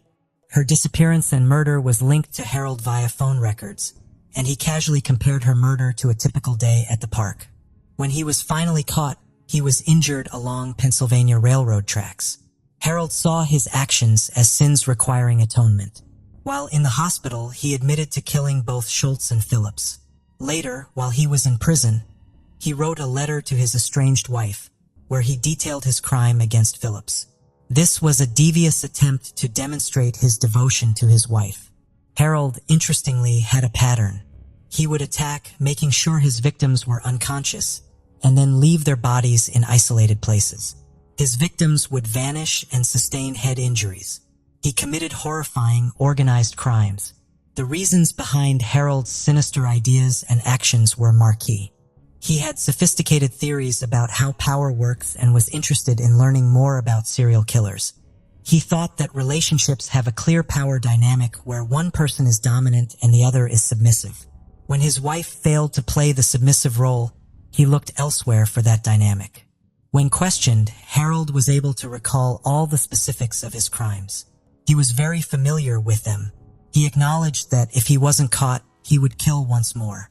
After identifying two of the victims, Deanna Phillips and Erica Schultz, whom he had killed, Pennsylvania detectives investigating the horrific crimes committed by 44-year-old serial killer Harold David Hallman III discovered another unexpected revelation about Ashley's case.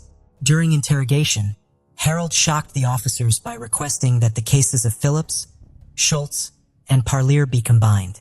He hoped to avoid several trials. The detectives were taken aback by the mention of Ashley Parlier. They hadn't discussed her case during their conversation. Their initial confusion gave way to increased curiosity. Harold might be able to shed some light on Parlier's disappearance. When detectives pursued the Parlier angle further, they encountered a startling confession. Harold openly admitted that he was curious about murder. "I just wanted to see what it felt like," he said to the detectives. For him, there was no activity or substance that could compare to the feeling of ending someone else's life. He committed his violent acts as a result of his grisly curiosity. His words painted a picture of a mentally troubled person. The detectives immediately contacted the Calhoun County Police Department to inform them of the startling confession's discovery and to update them on the case's progress. The detectives investigating Parlier's case went to question Harold right away because their curiosity to learn more details from him had piqued. Their further inquiries verified Harold's connections to Ashley Parlier. Records showed that Harold lived in Battle Creek from 2002 to 2009, a time frame in which he communicated with the missing young girl. The police put together a chilling timeline after doing more investigations. Ashley had sought shelter with Harold in Emmett Township, Michigan, following a dispute at her home. She told him about her family's worries and her pregnancy. This visit, however, took a tragic turn. The two got into a heated argument, and he started attacking Ashley. He soon carried her away to the isolated Pennsylvania hills, which was a quiet area. He then took her life there. Although Harold's admission deepened the tragedy, it also brought about closure in some ways.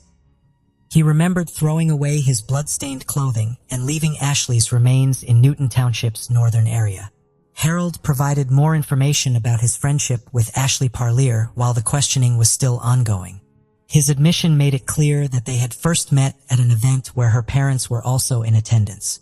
This coincidental meeting resulted in a conversation between the two of them, opening the door for a closer relationship later on. He also described how things played out on that crucial day when Ashley argued with her parents. Ashley had contacted him, not because he had any preconceived plans, but rather because he appeared to be someone she had trusted when she went to see him. Ashley confided in Harold about the pressure from her parents to get a pregnancy test. Harold's admission that he was the father of Ashley's inborn child shocked the detectives. Anyways, after the news of a potential pregnancy from Ashley, the atmosphere became tense and the two had a confrontation on the evening of June 13, 2005. In the midst of their argument, Harold lost his cool. He struck Ashley uncontrollably, knocking her out. He then took her about 10 miles out of the town center to a remote place where he described as an overgrown field in Michigan. This isolated location, which had a nearby garage or possibly a deserted house, served as the setting for a depressing story. Harold recalled the unsettling atmosphere created by Ashley's motionless body in the back of the car and the quiet surroundings. The fact that there were no passing cars confirmed his impression that this was the perfect spot to put Ashley's life to an abrupt end. He recalled the incident, explaining how he took Ashley out of the car and, in a fit of rage, killed her to ensure she would never live on the earths again. After that, Harold left for his house and removed all of the evidence. Later, he dumped his bloody clothes at Meijer, a well-known American superstore where he was employed at the time. Uncomfortably, Harold continued to be involved in Ashley's case after that. He acknowledged returning to the location years later and finding Ashley's skeletal remains. His admission was followed by an apology to the Parlier family. He expressed regret for Ashley's murder in particular, saying it was the crime he regretted the most out of all the ones he had committed. The Ashley Parlier case involved police work that was nothing short of relentless. Despite the case's many difficulties, they persevered in their pursuit of information and led for almost 2 decades in an effort to return Ashley to her family. So, when Harold Holman's confession surfaced, authorities had reason for optimism. They asked him to specify the precise location where he had left Ashley's remains in order to verify his account. This wasn't just any other case for both the officers and the prosecutors. It was extremely demanding in terms of time and resources. Over the years, there have been a number of detectives involved in the investigation who have all been committed to learning what really happened to Ashley. Their search went well beyond the boundaries of the city when local leads dried up. They traveled all over the country, contacting potential witnesses and looking for any leads in diverse locations like California, Maryland, and Pennsylvania. Detective John Pignataro from the Calhoun County Sheriff's Department, Detective Dave Fominga, and Detective Sergeant Chris Suarez from the Michigan State Police made up the strong investigative team. Thanks to their combined efforts, they eventually arrived at a wooded area along a 6.5-mile road in Newton Township, just south of Battle Creek. On March 30th, 2022, there was a lot of searching going on. Almost 24 officers searched the area for hours in an effort to find Ashley, but they were unsuccessful. Locals mentioned that the landscape had drastically changed since Ashley's disappearance, which added another level of complexity. What was once a farmland had been divided up and sold over the years to different owners. Despite the focus of the search and the optimism expressed in Harold's confession, a significant obstacle materialized. Harold had trouble remembering the precise location where he had left Ashley after all these years. He struggled to locate the location because of the changes brought on by years of development in the area.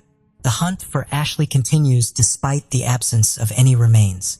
The police are still fully committed to solving this heartbreaking case, and they do so in the hopes that that day will come.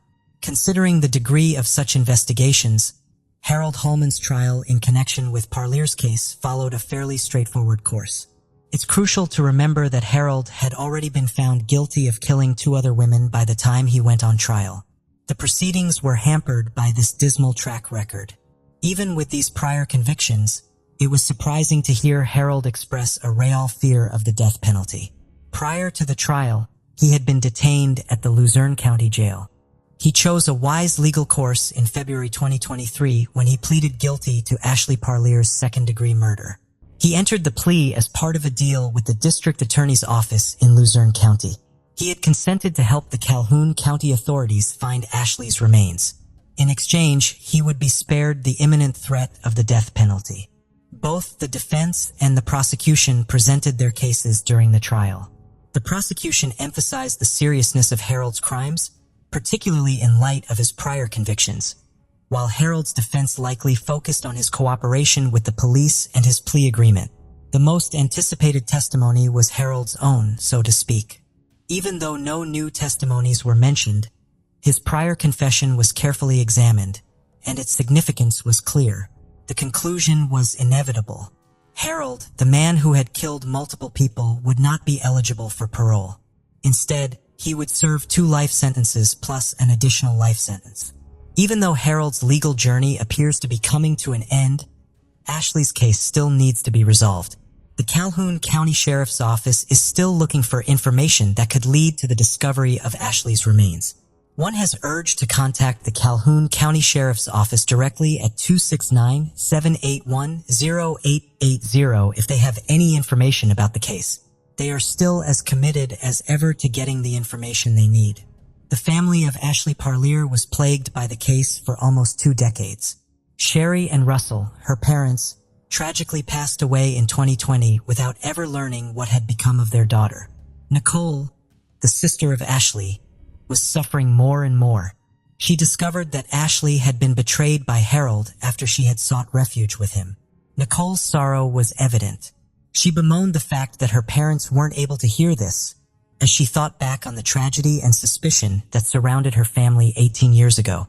Nicole made friends with the sisters of the victims.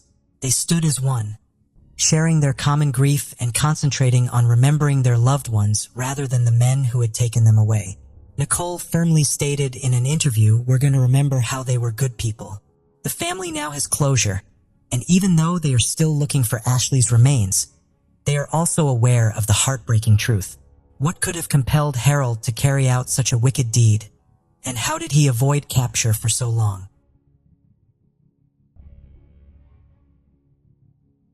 Ardith Wood, a stunning 27-year-old, was not only beautiful, but also exceptionally intelligent. She was on the path to earning a doctoral degree in philosophy from Waterloo University while simultaneously working as an editor for a philosophy journal. Ardith's dream of becoming a professor was about to come true. The summer of 2003 arrived. Ardith decided to spend her vacation visiting her family in Ottawa, Canada. She had a wonderful time with her loved ones, going on walks together and cooking at home. On the morning of August 6th, the young woman went for a run. When she returned, her thoughtful parents were already waiting for her with a delicious breakfast dessert. It was a warm and sunny day, so Ardith decided to go for a bike ride. Her brother kindly allowed her to borrow his bicycle. The girl promised to be back in a couple of hours.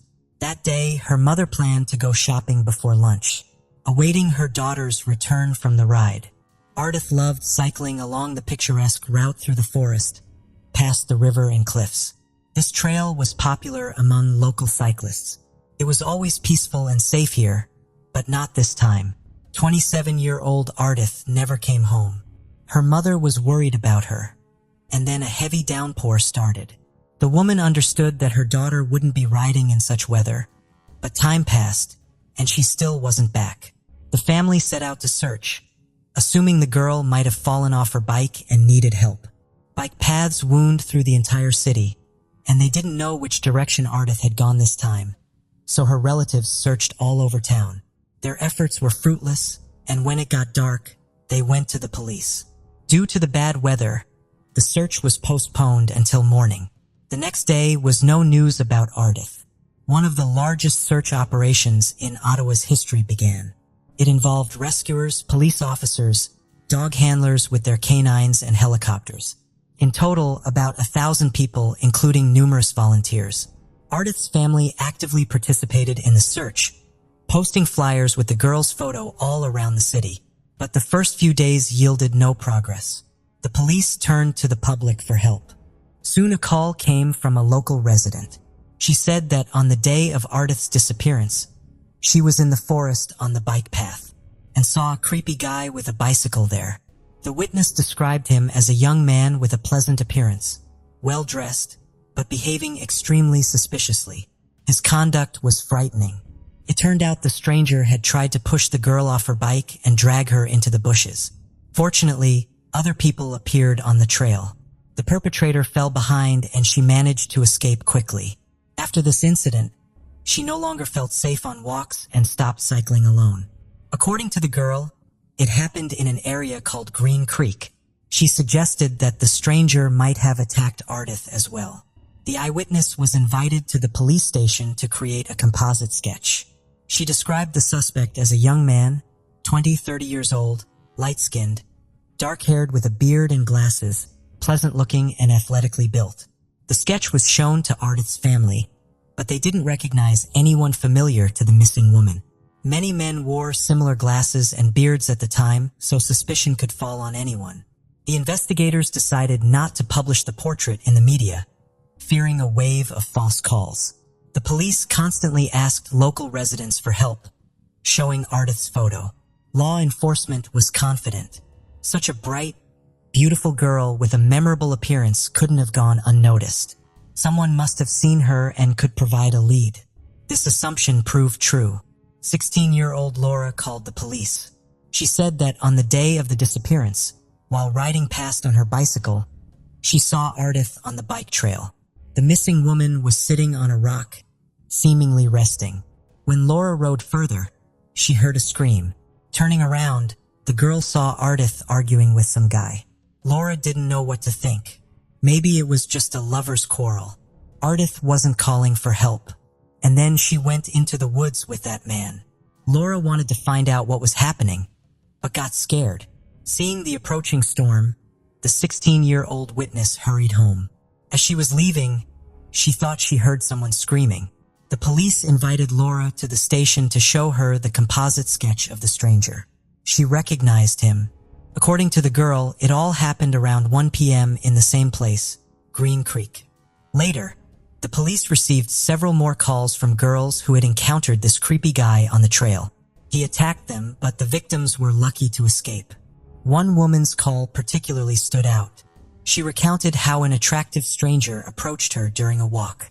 They had a pleasant conversation, but suddenly his behavior changed drastically.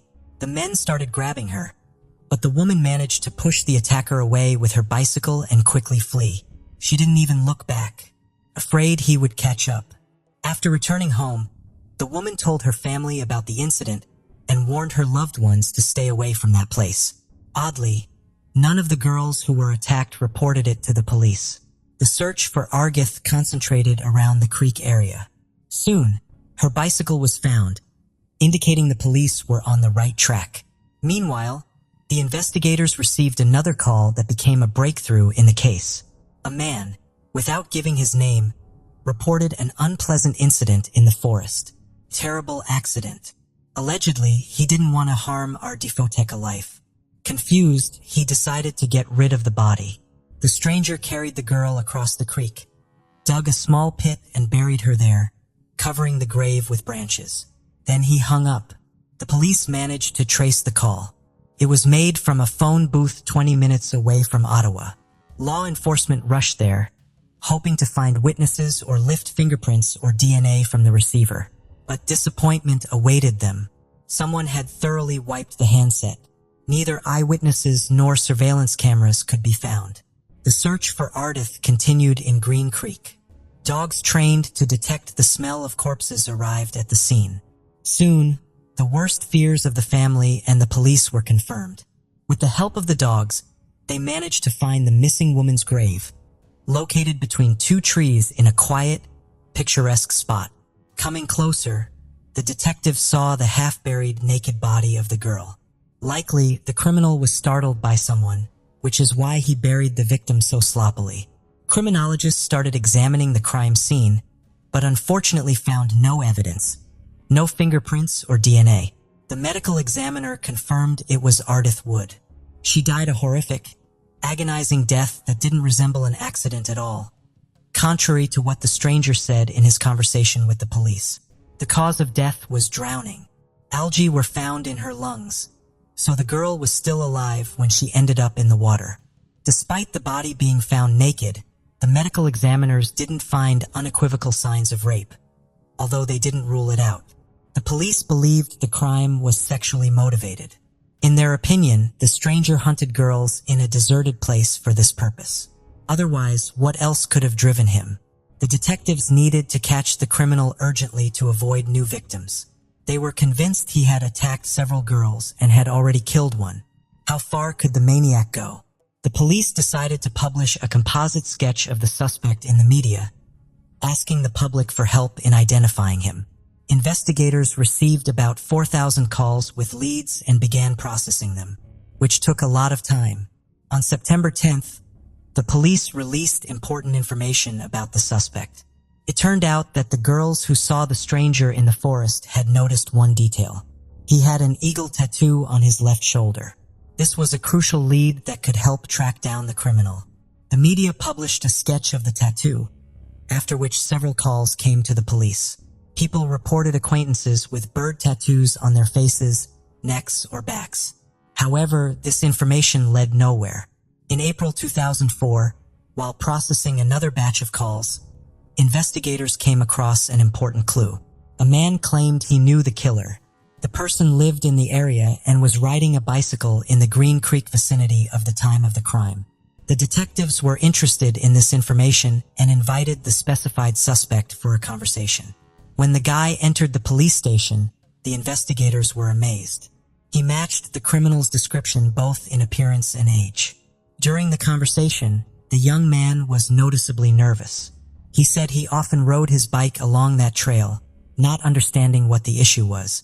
When the police asked him to show his shoulder, an eagle tattoo was found there. It turned out that the man had previously had problems with the law. He became the prime suspect. The interrogation lasted 3 hours. The entire time, the suspect answered questions defiantly and aggressively. He said about himself, "I'm like a scorpion under a rock. You never know what I'm going to do."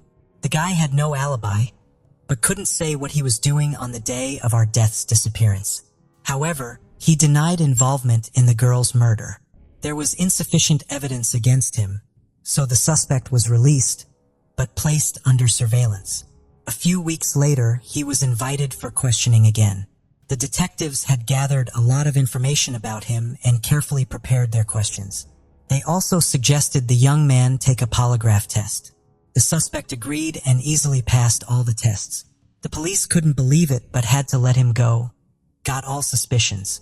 The investigation had reached a dead end. The Ottawa police announced a $50,000 reward for any information that would help solve the case.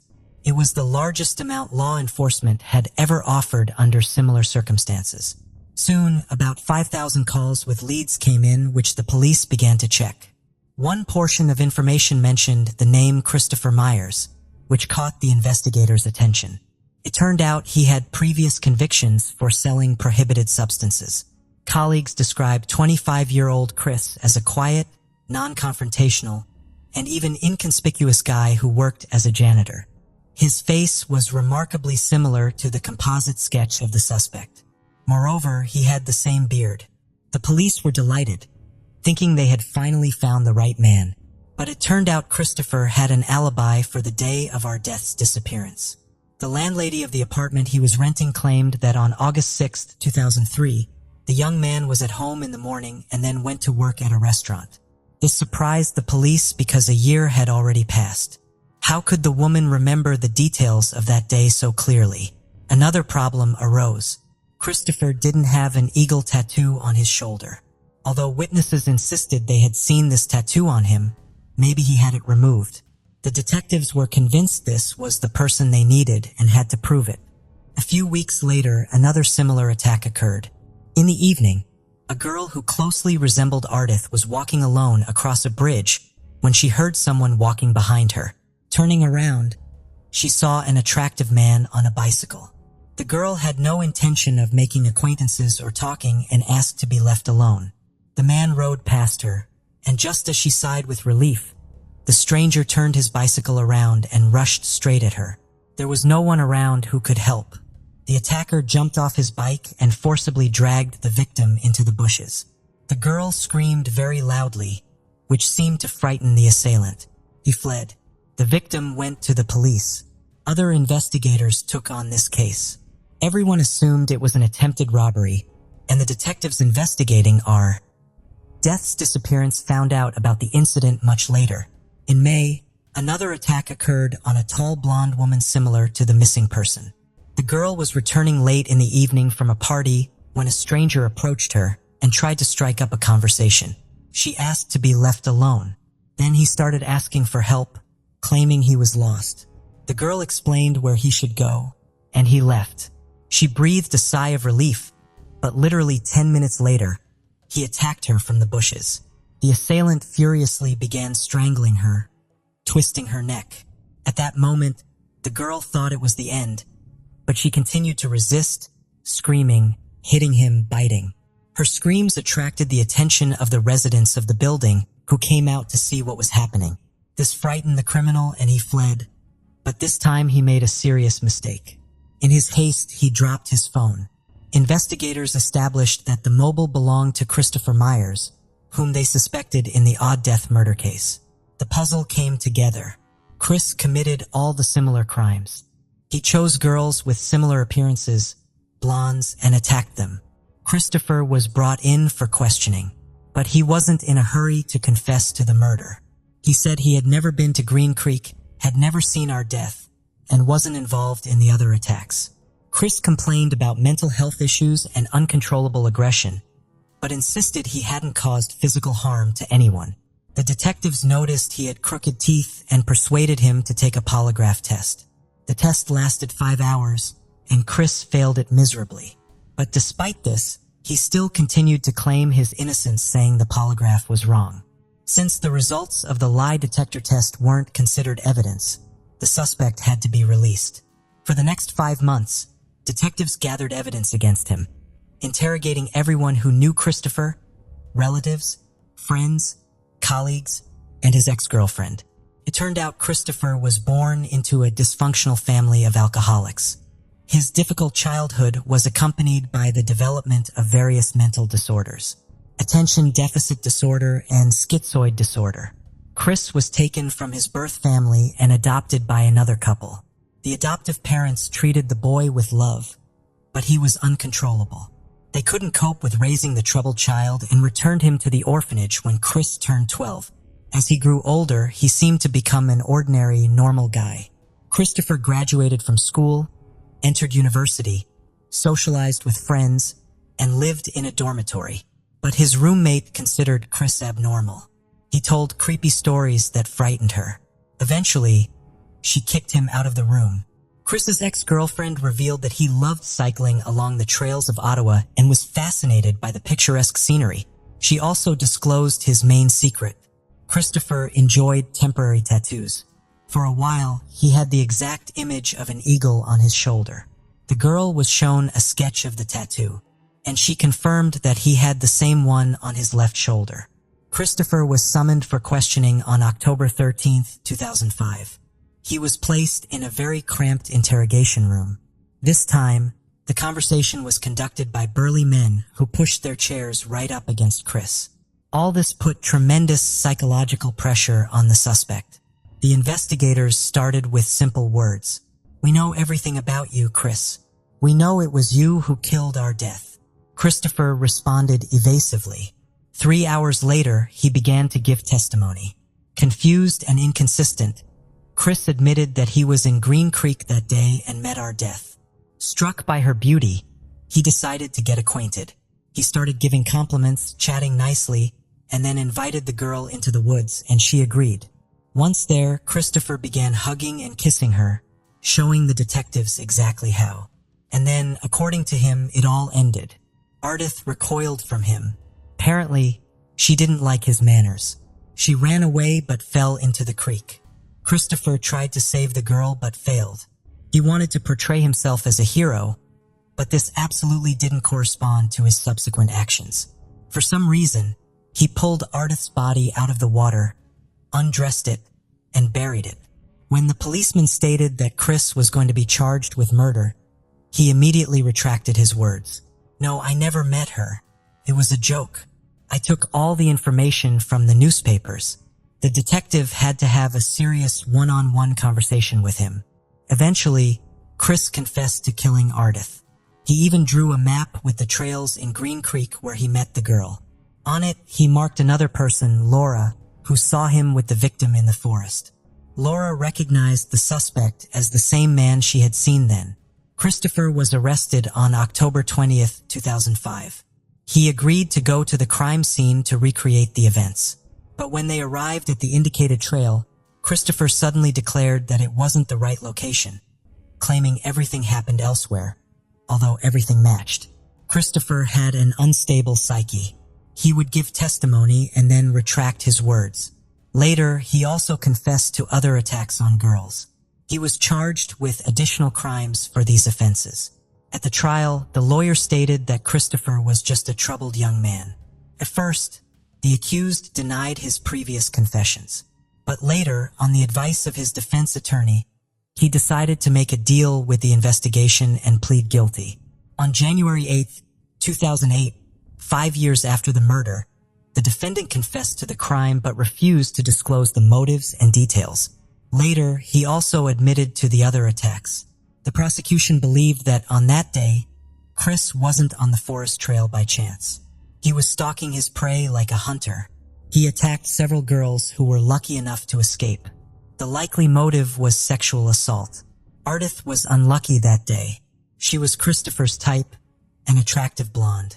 He tried to get acquainted with her, but something went wrong and an argument broke out between them, which was overheard by a teenage girl riding by. Under some pretext, the killer managed to lure Ardith into the woods. There, he attacked her, started undressing her, intending to rape her. To save herself, the girl ran away and jumped into the creek. Chris rushed after her, caught up, and drowned her, then buried the body. The victim's parents agreed with the prosecution's version. According to them, Ardith was a good swimmer and couldn't have drowned in the creek. In their opinion, the defendant deliberately drowned the girl. However, it remained a mystery to them how Christopher managed to convince Ardith to go into the woods with him. As part of the deal with the investigation, Christopher pleaded guilty to second-degree murder. He was sentenced to life imprisonment with a right to parole only after 10 years. In 2020, he filed a relevant petition, but the commission rejected it, recognizing the high risk of repeated crimes against women. In 2007, a plaque in memory of our death was installed on one of the centuries-old oaks in Green Creek Park. And in 2017, during a powerful thunderstorm, just like on the day of a murder, lightning struck the same tree. The oak suffered serious damage, and experts didn't believe it would survive. But a miracle happened. The mighty tree withstood. It still grows as a living monument to the girl who was killed nearby. Thank you for joining us on this journey into the depths of unsolved mysteries. Cold cases not only challenge our understanding of the past, but also ignite our curiosity and determination for answers. Remember to subscribe to stay updated on our latest investigations. And if you have any information regarding the cases we've covered, don't hesitate to reach out. Together, we can shed light on the shadows of the past and bring closure to those who seek it. Until next time, stay vigilant, stay curious, and never stop seeking the truth.